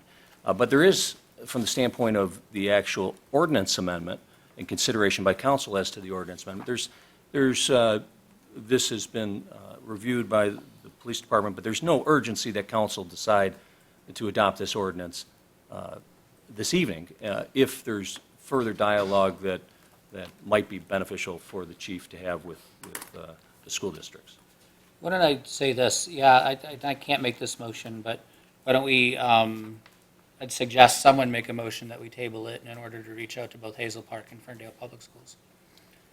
I move that we table this ordinance until we reach out to Ferndale Public Schools and Hazel Park Schools. Is there a second? Sorry. Before there's a second, do we have the opportunity, since this is here, to ask questions, bring them out on the table? That way we're not asking the same questions when it's brought back. Sure. You can ask questions Although now we if you'd may like. have the same questions. Questions or, yeah, Right? questions or comments. Right. I guess one of the things that, that stood out to me is there's no definition between an adult and a minor. Let me rephrase that. There's no separation of an adult and a student attending the school, because I would assume that the disciplinary action for a student would be handled with the school as well as the police in conjunction, as opposed to if it was an adult visiting the school or a teacher, that would be handled, through the police. Am I correct? Well, it's defined by age. Okay. But you're right. No, Well, 'cause the only people that students- have the arm of the school are students. Yeah, because a student could be 18, a senior, 18, and still be a student. Through the chair, But he's going to be considered an adult in this situation. True. through the chair, I mean, this ordinance was still applied to even the students at TCEC, correct? Tri-County Educational Center, which is kind of the adult education. But they have students who are minors, and they have students who Yeah, but it's in Royal Oak Township, so this wouldn't apply. wouldn't apply? No. Even those Ferndale schools? No. Okay. That would fall under state law, which mirrors the city ordinance. Question through the chair to the city attorney. Regarding section 1216, that defines any person, sets the penalty as a misdemeanor, punishable by a fine of not more than $50. In the next section, 1217, it defines the party as being under 18 years of age. My question is, on section 1216, what would stop anything being issued under that misdemeanor ordinance for somebody who, who is of any age, including, a 17-year-old? Or would it wouldn't be prohibited, would it? Are you referring to the section about furnishing to a minor? No, no. 1216 was the first one, use of tobacco product or nicotine on school property. I'm just not sure if we should put a definition of 18 years of age and older for the misdemeanor. If it's under that, it'd be the civil infraction. I think it clarifies it. I think to the extent that council proceeds with the motion on the table, that we'll look at that and make sure that that's consistent throughout both 1216 as well as 1217 to reflect that concern. Okay, perfect. And then just regarding the actual distribution, as the chief had brought up, that would set that at whatever age the offender would be for a misdemeanor. Is that correct? Or should we clarify that, I guess, when it's tabled, look at it further? I think that's the better way, so that it can be, to the extent, I want to compare it to the actual public act and make sure that it tracks it exactly. Okay, exactly. Thank you. I mean, I don't oppose those who are furnishing kids. If somebody's coming on school property, I have no problem with that being a misdemeanor whatsoever. But that, I just wanted the clarification, just so down the road, when you have a potential defense attorney getting a hold of it, you know, it's pretty clear. Keep in mind also that this is for the entire city of Ferndale, just not for the school district, even though that seems to be the main concern, but it is for the entire city as well. I still need a support for Oh, we didn't. the motion to I'll support table it. it. I'll All support right. the motion to table. It's moved and supported. Any other questions or comments? And again, this motion is just to table it. Marnie, will you call the roll? Councilmember Leaks May, Yes. Mayor Protem Polika, Yes. Councilmember Whitey, Yes. and Mayor Martin. Yes. Next is former consent agenda item 6E, approval of Davie Resource Group contract of $20,650 with an option to extend. Aaron? Hello. Welcome. Thank you.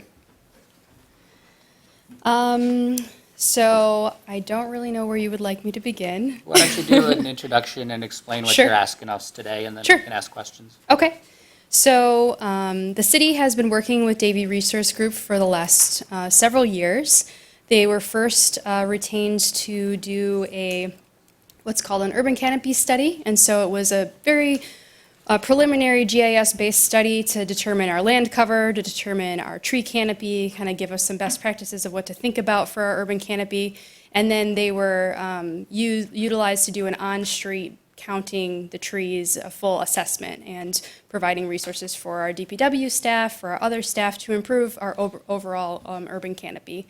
So last year, we approved to utilize them again for our contracted services, and services include training our DPW staff on various urban canopy-related items, doing on-the-ground evaluations for us, visiting us once a month at least to help us with whatever. Maybe it's a resident that has a concern with their tree and they'll come out and they'll look at it. Maybe it's, something in our parks. They've done a lot of work with us this year in our park system, looking at developments. So they provide the city with a whole host of consulting regarding our forestry and urban canopy because, quite frankly, we don't have a certified arborist or forester on staff. So they act as our arborist for the city of Ferndale.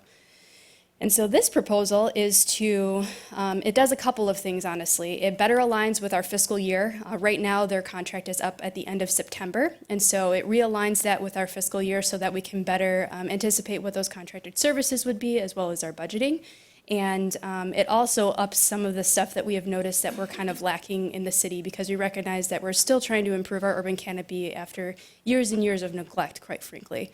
So a lot of the funds this year, and I guess increase in funds compared to previous contracts would be for training in staff and providing more on-the-ground services, more of like a retainer for things that may come up that we're just not aware of at this time. So that's an overview of what this particular proposal is, and the language in there too is an option to extend because one of the things that we've talked back and forth about with DPW and staff, as well as the Davie Resource Group folks, is, if we're able to have something in place to kind of say, okay, things are going really well, we would like to extend this contract for another year, it would give us that flexibility to do so, certainly with council approval at the end of the first contract year. So, yeah. Thanks. Without rehashing what's already been said, is there anyone from the public who'd like to ask additional questions or make additional comments?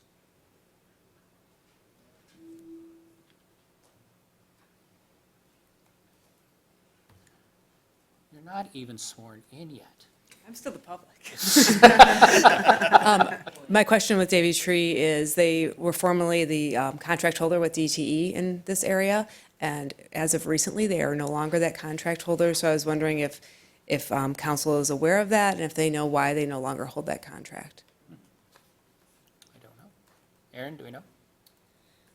So I think that there is an unfortunate discrepancy on what Davy is as an organization. So we contract specifically with what's called Davy Resource Group. That is more of the, I guess you could say, scientific arm of the Big Davy company.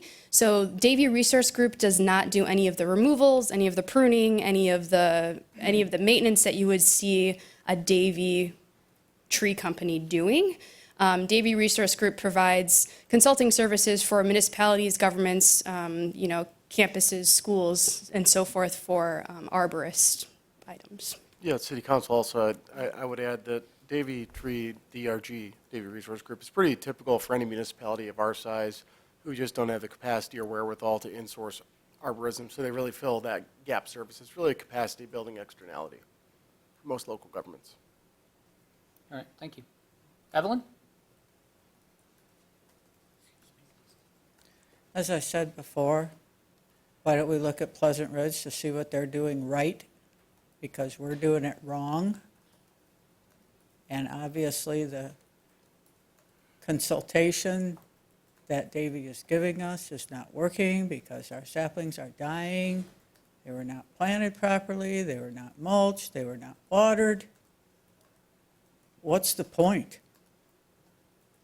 If we're going to do it wrong, what's the point in throwing out $20,000 a year to do it wrong? If they're going to give us the wrong information, misinformation, then what's the point? Thank you. Thanks.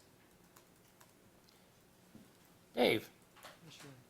Dave Cottrell from 1610 Bowfield. When DTE was coming around, which was other the tree cutting contractors, which might have been Davy or who it was, they came out, with a, some supervisor to say, oh, we'll cut down all these trees that are all near the power lines. It's been troublesome, your area, and we'll cut it down. And they, of course, I was really in favor of them cutting these trees. Some of them were just these junk trees, the Chinese junk tree, the trees behind my neighbor's garage, like I think mulberries. And I was like, okay, this is great. So I signed the document. And then about a half hour later, I'm recalling, okay, they're going to send, I'm signing this document so they can send their tree cutting equipment, okay, into my backyard, which then I'm calling, this could be a truck going onto my driveway, which is already, it's not in great shape. I need to get some sand underneath it. There's a lot of fixing up to do. And then I figured, I don't want these people in there. Then I tried calling this tree company, and it was difficult to get to them. I can't recall who I had to contact or actually get them to actually respond to me eventually, but what I did was I parked my car in my driveway so they couldn't possibly get into my driveway and to stop them. So I just didn't, it was that sleight of hand, oh, we're here to help you, sign this document. I don't trust, whatever tree company was that, I didn't trust them and don't trust them. And so if that's Davy Tree Company, I think, I wouldn't trust them. That's all I have to say. All right, thanks, Dave. Doug, come on up. Doug Rutley, 534 East Woodland. I wanted to just touch on this because this is an issue I have some passion about, and I wondered, I know Laura Mikulski has been very active and pretty much the main push behind the Ferndale Rat Patrol, and I've been part of that for the last couple of years. And I'm also a member on another Facebook forum called the Pleasant Ridge Ferndale Garden, whatever it is. Yeah. I forget the name, but I There's love probably it. 3 of them anyway. Don't worry. Yeah, but there are some incredibly intelligent people who put their energies into these, who know trees, and know more about than I do, and I happen to love trees and can identify several varieties. I just planted a catalpa. I love catalpas even though they're messy. But my question to City Council would be, we've got some people in our community who could probably help with this and maybe help train DPW to address some of these problems without paying a contractor to do it. In my opinion, sometimes a contractor's better left to do, cut this tree, do this, do that, that's our deal. And maybe have the community have a little bit more say in, you know, hey, these trees are beautiful. We don't want to see them butchered, because I've actually seen, you know, some, in my opinion, some butchery. I'll just leave it at that. Okay. That's all I have. Thank you very much. Welcome, come on up. Good evening, Council. Brian Stawawi, 437 College Street. I just want to kind of reflect, Evelyn made some good points about the tree services, and I think Doug also made some great points about utilizing our residents who are already very knowledgeable in gardening to help with the tree problem. And I was also thinking that, is it possible that we could, if we cannot afford to pay an arborist in the city, could we partner with other cities around and have one arborist for multiple cities, or even an Oakland County possible? I know there's somebody new in Oakland County executive that might back us on that. So I'd just like to see if we could do something like that. Thanks. Thanks, Brian.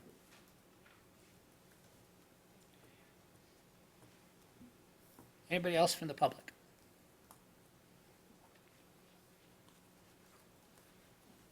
Okay, with that, Aaron, have we explored arborist resource, either intra-community or shared? So this year was the first year that we hosted a, I guess you could say, citizen forester training that was held at the Kulik Center. We had 24 individuals from the community and outside of the community actually to participate in that training program. And it was an effort to get more people involved in urban forestry and to help us with, you know, maybe planting events, maybe some future maintenance events. You know, it was really just to get started. And a little bit of history of myself personally in my professional career is that I used to work for the Greening of Detroit. I was a community forester and research analyst. And so I led a lot of these large tree plantings and did a lot of research with them. And one of the successful programs through that organization was the Citizen Forester Program. And so what I worked with another group called the Social Forestry Project, which we've are going to be working with again for another tree planting coming up. And all of those folks are, you know, highly trained, and they actually help. They're volunteers. They're kind of like super volunteers that train the future volunteers, if you will. And so I approached Lorena, and I talked with, you know, Davey and some other folks, and I said, you know, I really want to bring this training to the city because I think that we do need more citizen foresters and folks that are helping with our urban canopy. So it's still a work in progress, you know, certainly. I've only been with the city for 2 years now, but trees are my passion, and I try to do what I can to improve what we have here in Ferndale. So that's part of it, I suppose. Certainly when it comes to more, I guess, intense arborist items, I'm not a certified arborist, and so I rely on those scientists and those certified arborists to provide that insight and to provide the training for our DPW staff and other city staff. And so that oversight, I think, is very important. And in addition, I do really value the community members and citizens that may want to participate in that. So, Questions from council?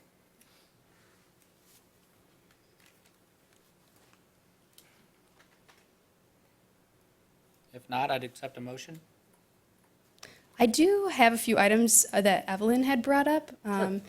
that I wanted to address. There have been similar questions at Planning Commission that I addressed as well.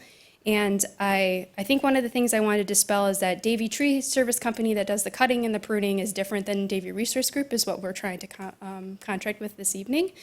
And regarding the tree report that we had for the management plan, One of the things is that the executive summary mentions that the Asian longhorn beetle and ambrosia beetle are the biggest threats to our trees, because what we found during our tree canopy study is that most of the trees in the city of Ferndale are some sort of maple species, and it just so happens that those particular pests are very attracted to those types of trees. And so if it were to come to our community, that would be pretty devastating for our urban canopy. So it's the biggest threat, but it's not yet, I guess, identified for the city as a whole.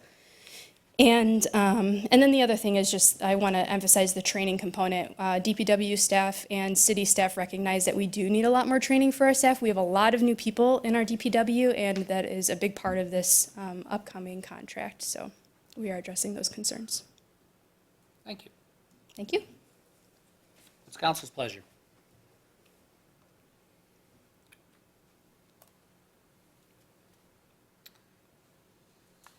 Through the chair, is this, so this is, just to add some clarity, this is an extension of what we already, but this is a new contract with DRG? Yes. Brand new? Yep. Through the next, beginning of the next fiscal year. Kind of like to fill that gap between now and the new fiscal year.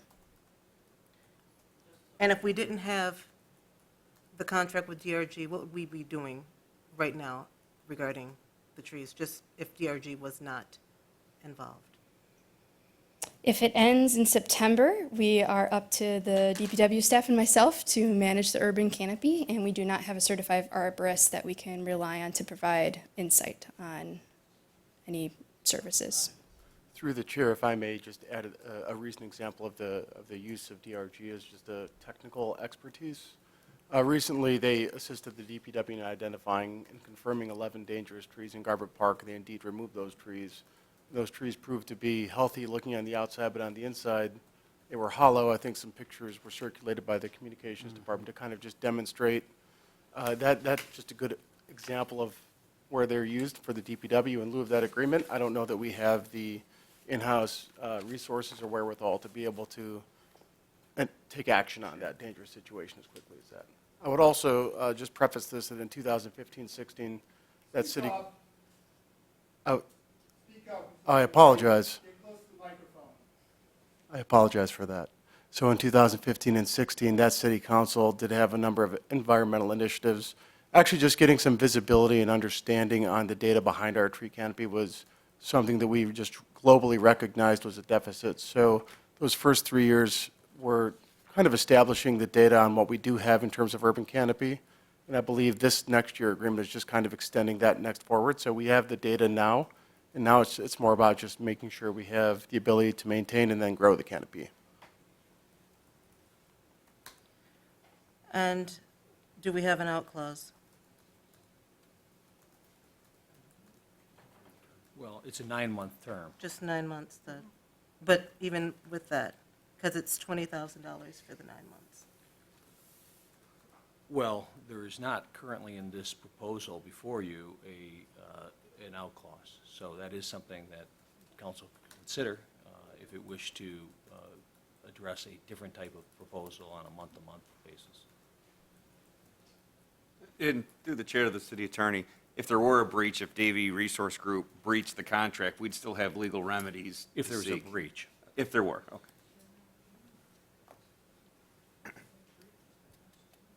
Need a motion? I need a motion or questions? I would move that we approve the continuation of the urban forestry contract with Davie Resource Group for $20,650. Charged to the account listed with the option to extend 1 year for support. Moved by Whitey, is there a second?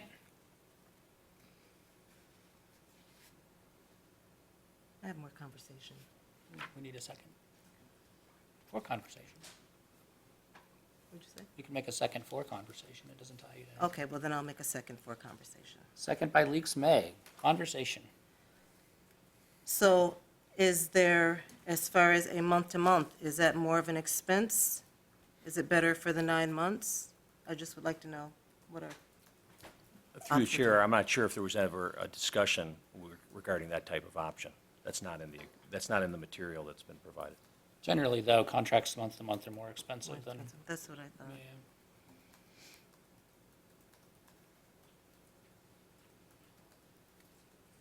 All right. just on the motion, I believe this is important because like you just stated, if we don't approve this tonight, then we're going to be without that resource, after September, which could be a problem with leaving the DPW to maintain everything regarding forestry without an arborist on. I applaud your efforts getting the urban forestry at the Kulik Center, getting those together. I think looking forward, potentially trying to find an arborist who is within the community, even if we could contract with them. I know a lot of the problems with having volunteer groups do things is they're not contractually obligated. So you see a lot of times with a volunteer consultant that comes in, sometimes they're not obligated and other things come up in life, and rightfully so.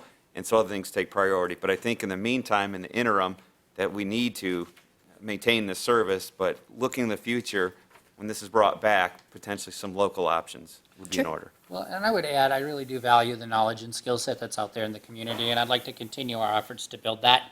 But at some point, that takes you, I think, so far. At some point, for liability and other issues, you really need a certified scientist to help us with some of this stuff. And I think there's a happy medium there, and I think we're building towards it. But in the meantime, I don't think this is a bad solution. Absolutely. With that being said, again, I too would encourage exploring more options, because we seem to be at the tail end here to do something right now. So I would encourage, I don't know what the process will be regarding overseeing, well, I don't know if that's a good term, but keeping track of the work that DRG is doing and being able to report back kind of regularly. I don't know, 3 months, 6 months, I'm not sure. But I think it's important for us to keep track of how it's working, how this group is working out for us, because if we have other options, we really need to start looking into them. Sure. May I ask a question based on that? Would you prefer seeing something, a presentation for myself on regards of how they're doing, or would you like to see Davy themselves come in and provide a presentation to the council? Both. Okay. How much more is it going to cost? I was just going to say that. Are they going to bill us for the time? Because I think you're fine. I'm happy to do either, and it'll be part of what they That is a good question. provide. Is this included in the 9-month contract? Yes. Okay. Yes. So one thing I would want to clarify, so the total contract is for $20,650, but if you look in the proposal as well, there's, I believe it's like $5,000 or $4,000, I don't have the figure in front of me, is for additional contract work to be billed against. So we don't necessarily have to spend that much, but we would allow to spend that much. For example, we had a lot of concerns with trees at Gary Park, for instance. That was a lot of special consulting work that we had Davy do that took away some of the time in our current contract that they could have been using for other on-the-ground services that was part of the normal contract that we had. So it's kind of like a buffer to provide consulting services for our community that we may not know of right now. For example, even at Garbett Park, we didn't know that that was going to be a problem until it was a problem, and Davy was able to provide those consulting services for us. Do those options have to be added in right now? It's part of the proposal this evening for the next 9 months. I don't see it in the request for council action document. It's in the proposal attachment, the only attachment to this item.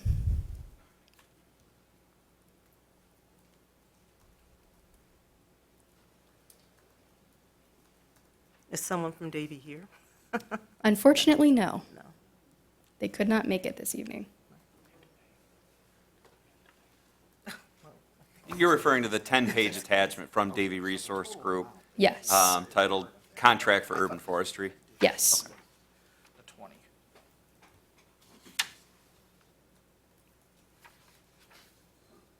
I believe it is on page 3.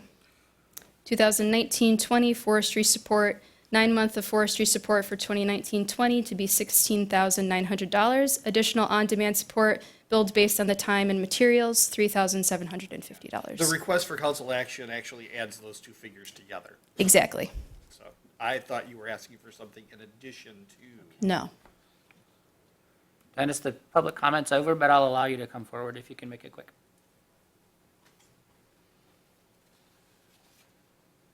Long time ago, back when Byron Tides was still here, We had a tree fall and take out my neighbor's car. Okay? Now, that tree limb that did that was pretty well rotted. And yet Byron and the guy that came out, the arborist came out and said, no, that's a very live tree, we can't cut it down. That same tree has continued to drop limbs and shatter, either on the lawn or fortunately has not taken out another car on my street. Now we got a tree across the street from that that's doing the same thing. I think a lot of the problem has to do with the fact that we, the people like me, have tried to get somebody out there to determine whether these trees are alive or dead, and most of them are usually dead because all you got to do is look at the tree limbs that are falling from the top. Okay? And look what happened on I believe it was Camden. That guy got his front porch taken out that one year. And that. So, I mean, the issue of these trees and the condition goes back years. Years of neglect. You know, taking out a few here and a few there. I can understand saving trees for the environment and, you know, cleansing the air with the leaves and all that stuff, you know, but there comes a time when you got to take care of this, and this should have been done years ago. And like I said, I've tried. I did try. I got nowheres. Okay? But my neighbor lost a vehicle. I hope I'm not one of those guys, you know, because like I said, that same tree is still dropping limbs, and it's got a big hole about 15 feet up, which I showed Byron then. Okay, I mean, so the neglect goes back years. And I just hope that whoever comes in can determine whether some of these trees are actually alive or dead, and we can start taking some of these down. It may be a cost to the city, maybe an added extra expense, but what's that compared to a liability suit, a lawsuit? The city got lucky once with my neighbor. He didn't sue in that. But you might not get so lucky the next time, especially if it takes out a house. And it has done that on the very far side, on the Oak Park, Ferndale border over there. It did that years ago, remember, right? Those of you that might have been around back then. So anyways, but that issue with the trees goes back years. Thanks, Dennis. Under discussion, if you could, and Dennis Lazan, I used to be Dennis's neighbor. No, Spencer between West End and Wanda, if we could make sure they go out and check that tree, because I know which one he's talking about. And if it's getting worse, I haven't been there in a couple years, but. Right next to 1550 Spencer. Just to confirm, that's between the sidewalk and the street? I believe it's 1552 or 1562 is the address, I believe it is. Make sure you leave the address with the guy behind you, Carlos, and we'll get somebody out there, okay? All right. Anything else for Aaron or discussion, or we have a motion and a second, right? Yeah. I'll call the roll if not. Everybody's good? Yeah. All right, call the roll, Marnie. Mayor Pro Tem Polika? No. Councilmember Whitey? Yes. Councilmember Leaks May? Yes. And Mayor Martin? Yes, motion passes. Next regular agenda item 7C. You ready, Julia?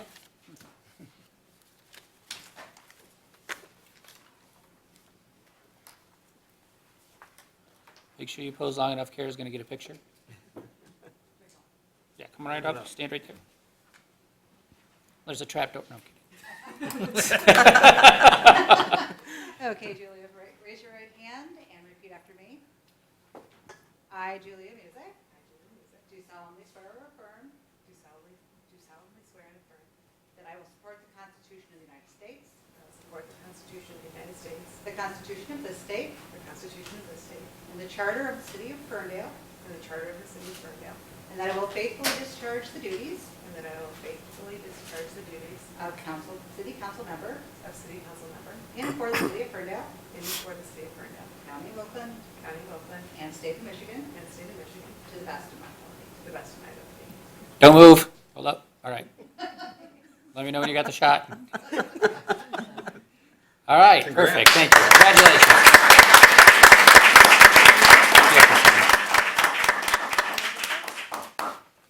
Councilwoman, if you'd like to sit at the table for the rest of the meeting, which will be short, I promise.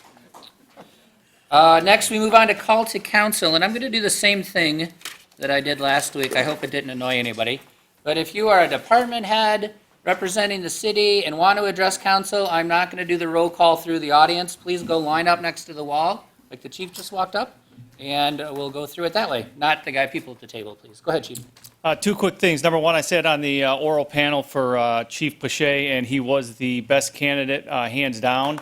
I've spoken individually to numerous members of the fire department, and they are 100% backing him. So welcome, and looking forward to working with you again. Last thing, Citizens Police Academy is coming upon us pretty quick. We have 15 seats filled. We got 5 that are open. First date is October 3rd. If you're interested in attending the Citizens Police Academy, go to ferndale.mich.gov, fill out the application. It's a great way. If you want to know the true inner workings of the police department, you get to meet a large amount of the people that work at the department, and it's a great learning opportunity. So, Thanks, chief. Chief? I feel like this is Daryl and my brother Daryl. Well, I'm going to support Chief Palazzolo, Citizen Police Academy. I'm going to be one of the members to that. Oh, excellent. So I've always had a fondness for police. I was a police reserve 25 years ago in the city of Centerline, and I went the other way and went to fire. But I still have a great respect for the profession. One announcement: we had a fire about a week ago, Sunday, early morning Sunday. Our residents over on Dover woke up to choking smoke. I'm surprised they woke up because there was a great amount of smoke. They had a basement fire. They left a halogen light plugged in the basement. One of the friends came over. They had a rock band down there, and it ended up melting and burning the carpet and the device itself. But those halogen lights can be very hot, and they have a foam handle that light on fire, believe it or not. I've had it happen years ago in my garage. So didn't catch the garage on fire, though. But I just want to stress the importance of smoke alarms and working smoke alarms. They didn't have any smoke alarms in the house, and they're lucky to be alive. The house is going to be vacated for 6 to 8 months, the insurance company told me, because there was so much smoke damage. So if anyone needs a smoke alarm in the city of Ferndale, Royal Oak Township, or Pleasant Ridge, go on the city's website, go under fire, and get a hold of us. We'll be happy to provide free smoke alarms and install them. Awesome. Thank you. Thanks. Yep. Aaron? Well, I'm not a department head, but I'm presenting on behalf of CED. You count. Come on.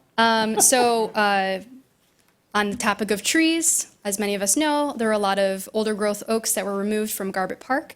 And so in efforts to replace some of the canopy, we are hosting a fall tree planting event that I have a flyer for, and you can see these around. I've mailed them out to the community. We'll have it at the Kulik Center. We're utilizing the Social Forestry Project to help those super volunteers that I mentioned before. We're going to be planting 36 trees. And so if you want to learn how to properly plant a tree and everything that goes into that, come to our tree planting event. It's going to be Saturday, October 12th, starting at 10 a.m. Rain or shine, we plant trees in the rain. And that's my update. Thanks, Aaron. Thank you. Carol? Hello. Hello. On behalf of Parks and Rec tonight, I just wanted to let everybody know that the Hilton Road Fall Festival is planned again for this year. It's going to be on Saturday, October 5th, 11 a.m. to 4 p.m. They're going to have all kinds of good stuff, jack-o'-lanterns, trick-or-treat trail, bounce houses. I believe our city clerk is going to be helping to create a haunted house on the premises this year. So lots of cool stuff, totally family-friendly. All of the information is on the city's website as well as on our Facebook page and the Parks and Rec's Facebook page. You can actually find it in our banner header on Facebook. All the information is right there. So, Fabulous. Thank you. Yep. Marnie? Just wanted to let everyone know, we do finally have our absentee ballots. So anyone who has sent us an application thus far, we will be compiling the packet or compiling the envelopes and getting them out all in one batch. And that's going to be happening later this week. And we will be notifying candidates when that happens, as there's a big interest in that. And so anyone who would want to get an absentee ballot, just feel free to keep applying with us and we'll get your ballot to you soon. Thank you. Thanks. Joe? Yeah, a couple announcements on behalf of the DDA. The DDA is working through finalizing their capital improvement plan and TIF plan update. Staff had the privilege of working alongside the DDA and their consultant on trying to get that across the finish line. And I do believe the DDA intends to take that up in October and/or November. And so once they approve that, that will then be presented to City Council. So I wanted to put that on the public and council's radar. In addition, the bigger announcement for me is I may or may not be here at the next City Council meeting. My due date is around the Hilton Fall Festival for my second child, and so I will be taking some time. So, Councilperson Music, welcome, and I probably won't see you next time. But on that, we do have an Assistant City Manager, Kyle Paulette, who will be here in my stead, representing the City Manager's office. Thanks. Dan? Nothing tonight, Mayor. Mayor Pro Tem Polikoff. Just congratulations to Julia on your appointment. Congratulations to Chief Pache on your appointment. And that is all I have. It's not an appointment. He's hired, right? He's hired. Yeah, hired. He fought for that job. He's got the job. Raylan? All right, yes, congratulations, Chief Pache, and congratulations, Julia. You're going to make a fine, fine council person. I'm excited for you. I just want to share that one of the parents in Ferndale Schools, I've known her for some time, has finally put together her Hispanic American Festival in Ferndale. Oh. It's going to go on Saturday, September 28th from 2 to 10, 24220 Rosewood. For those of you who don't know where that is, that's actually at the lower elementary school. So I'm excited. There's going to be traditional food, art, games, music, dance, and this parent has been trying to do this for so long, and I'm so excited because I want some tamales. So this Saturday, 2 to 10. Is there a Facebook event out there that we can There latch is. onto? There is. It's a Festival Hispano Americano in Ferndale, September 28th. Great, thank So you. be there. Julia, do you have anything you'd like to put you on the spot? Sure. Well, I'd like to thank everyone who came out to support me tonight. I'd like to thank the City Council for such kind words, my girlfriend for supporting me, and my family who's watching at home. And I look forward to serving City of Ferndale through the rest of the year. And you've been serving it all along, Julia. That's So. Councilman Whitey. Yes, well, apparently this is newbie row being put here next together since we're playing musical chairs. And just like that, in 8 weeks, I have seniority. How's that? But congratulations to you. I was happy to support your appointment. And we haven't known each other for all through the years, but like I said, you're the first resident to contact me with good ideas. And now that idea you forwarded to me, you get a vote on probably the next meeting or two. Just regarding the Chiefs interview, I did take part in the process. It was the night before the formal interview where we had the 4 finalists come in. We had top-notch quality candidates come from all over the region and met with various different groups, and we had the discussion. By far, our fire chief, our current now appointed fire chief, was by far the #1 and the best. I actually got the opportunity to speak to a lot of the firemen between that event and then the skate park event, and the amount of morale increase since you were the interim chief to now has been exponential. And so I think you are by far the best candidate for that, and also moving forward with recruitment and all the other issues we talked about at the skate event last week. I just want to ask the city manager, the most common question I get by email or in person is, I want a speed bump on my street. What does a resident do if they want to do that? Yeah, actually, our city planner, Justin Lyons, who typically attends here, has created the process in partnership with the police department and DPW. So there is an actual form and methodology to determine whether or not. Jordan, do you actually have the link that you could reference on Justin's behalf up at the podium? So I can try to do it live here for you, just so folks at home can see. But the short story is, if you go to the CED section of the website, or you can do what I always do and search for what you want on the search bar.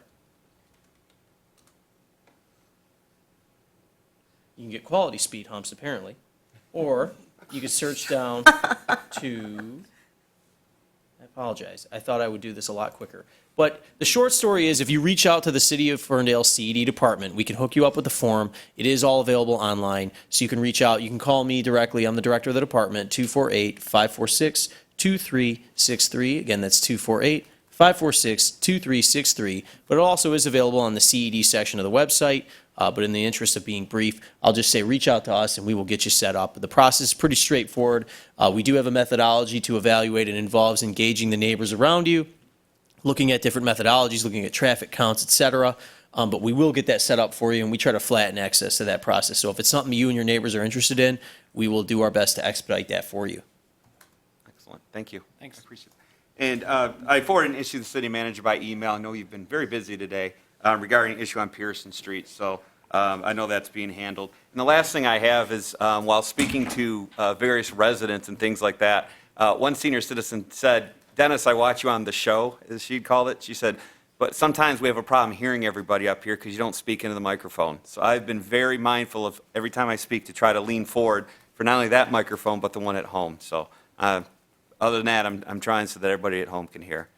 Okay. With that, I have nothing else. Like me? Okay. Regarding speed bumps, I talked to Dave Coulter maybe a couple of years ago, and it's just a like informal conversation talking to him. And what he was telling me was that, well, yeah, we could get speed bumps in it, but it's going to wait until they're deciding to repave your street. So, it's not going to really happen. So I'm wondering, what is that part of the methodology? Are we going to have to wait 10 years for them to say, oh, we're going to pave Bowfield, the cut-through, when you don't want to stop at Livernois or Pinecrest and you're going along 9 Mile? Will we have to wait for 10 years in order to get a speed bump? Please do.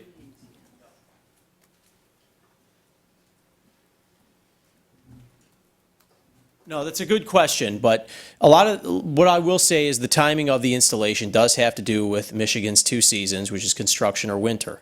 What we'll do is when we take a request in, it's a rolling application. What the former mayor may have been referring to is, obviously optimum when you can install when there's crews already out there. But when we get a request, we evaluate, we reach out, we make sure, have the neighbors on that street been engaged? Do a majority of them want that option there? And what we'll do is we'll look at the timing of the request, the timing of the next budget cycle. We usually reach out to DPW and see what roads are being worked on. But typically it can happen as early as the next funding cycle or the next spring. So that's typically how we roll it. Again, it's a rolling process, and again, it just depends on the timing of the request being submitted. Sure, thanks. That's me. Go ahead. Oh, you're looking for the book. Our communications director is going to illustrate where this resource is, I suspect. So it's actually listed under a speed trailer. But it's under our resources under forms and permits. And you can do a request for a speed trailer. And that will check the speed on the street and then facilitate the process for moving forward with the speed hump. Thanks. So with that, I'll just, a couple things from, are you done? I'm sorry. I'm done, yes. Okay. Thank you for putting up with my first meeting. It occurred to me that partway through the meeting, I'm less formal than my predecessors. So if I don't refer to you by your title, it's no offense intended. It's just how I am. But thank you. Congratulations, Julia. Well deserved, and looking forward to working with you. And Joe, the due date is very much your wife's, not yours. With that, we are adjourned.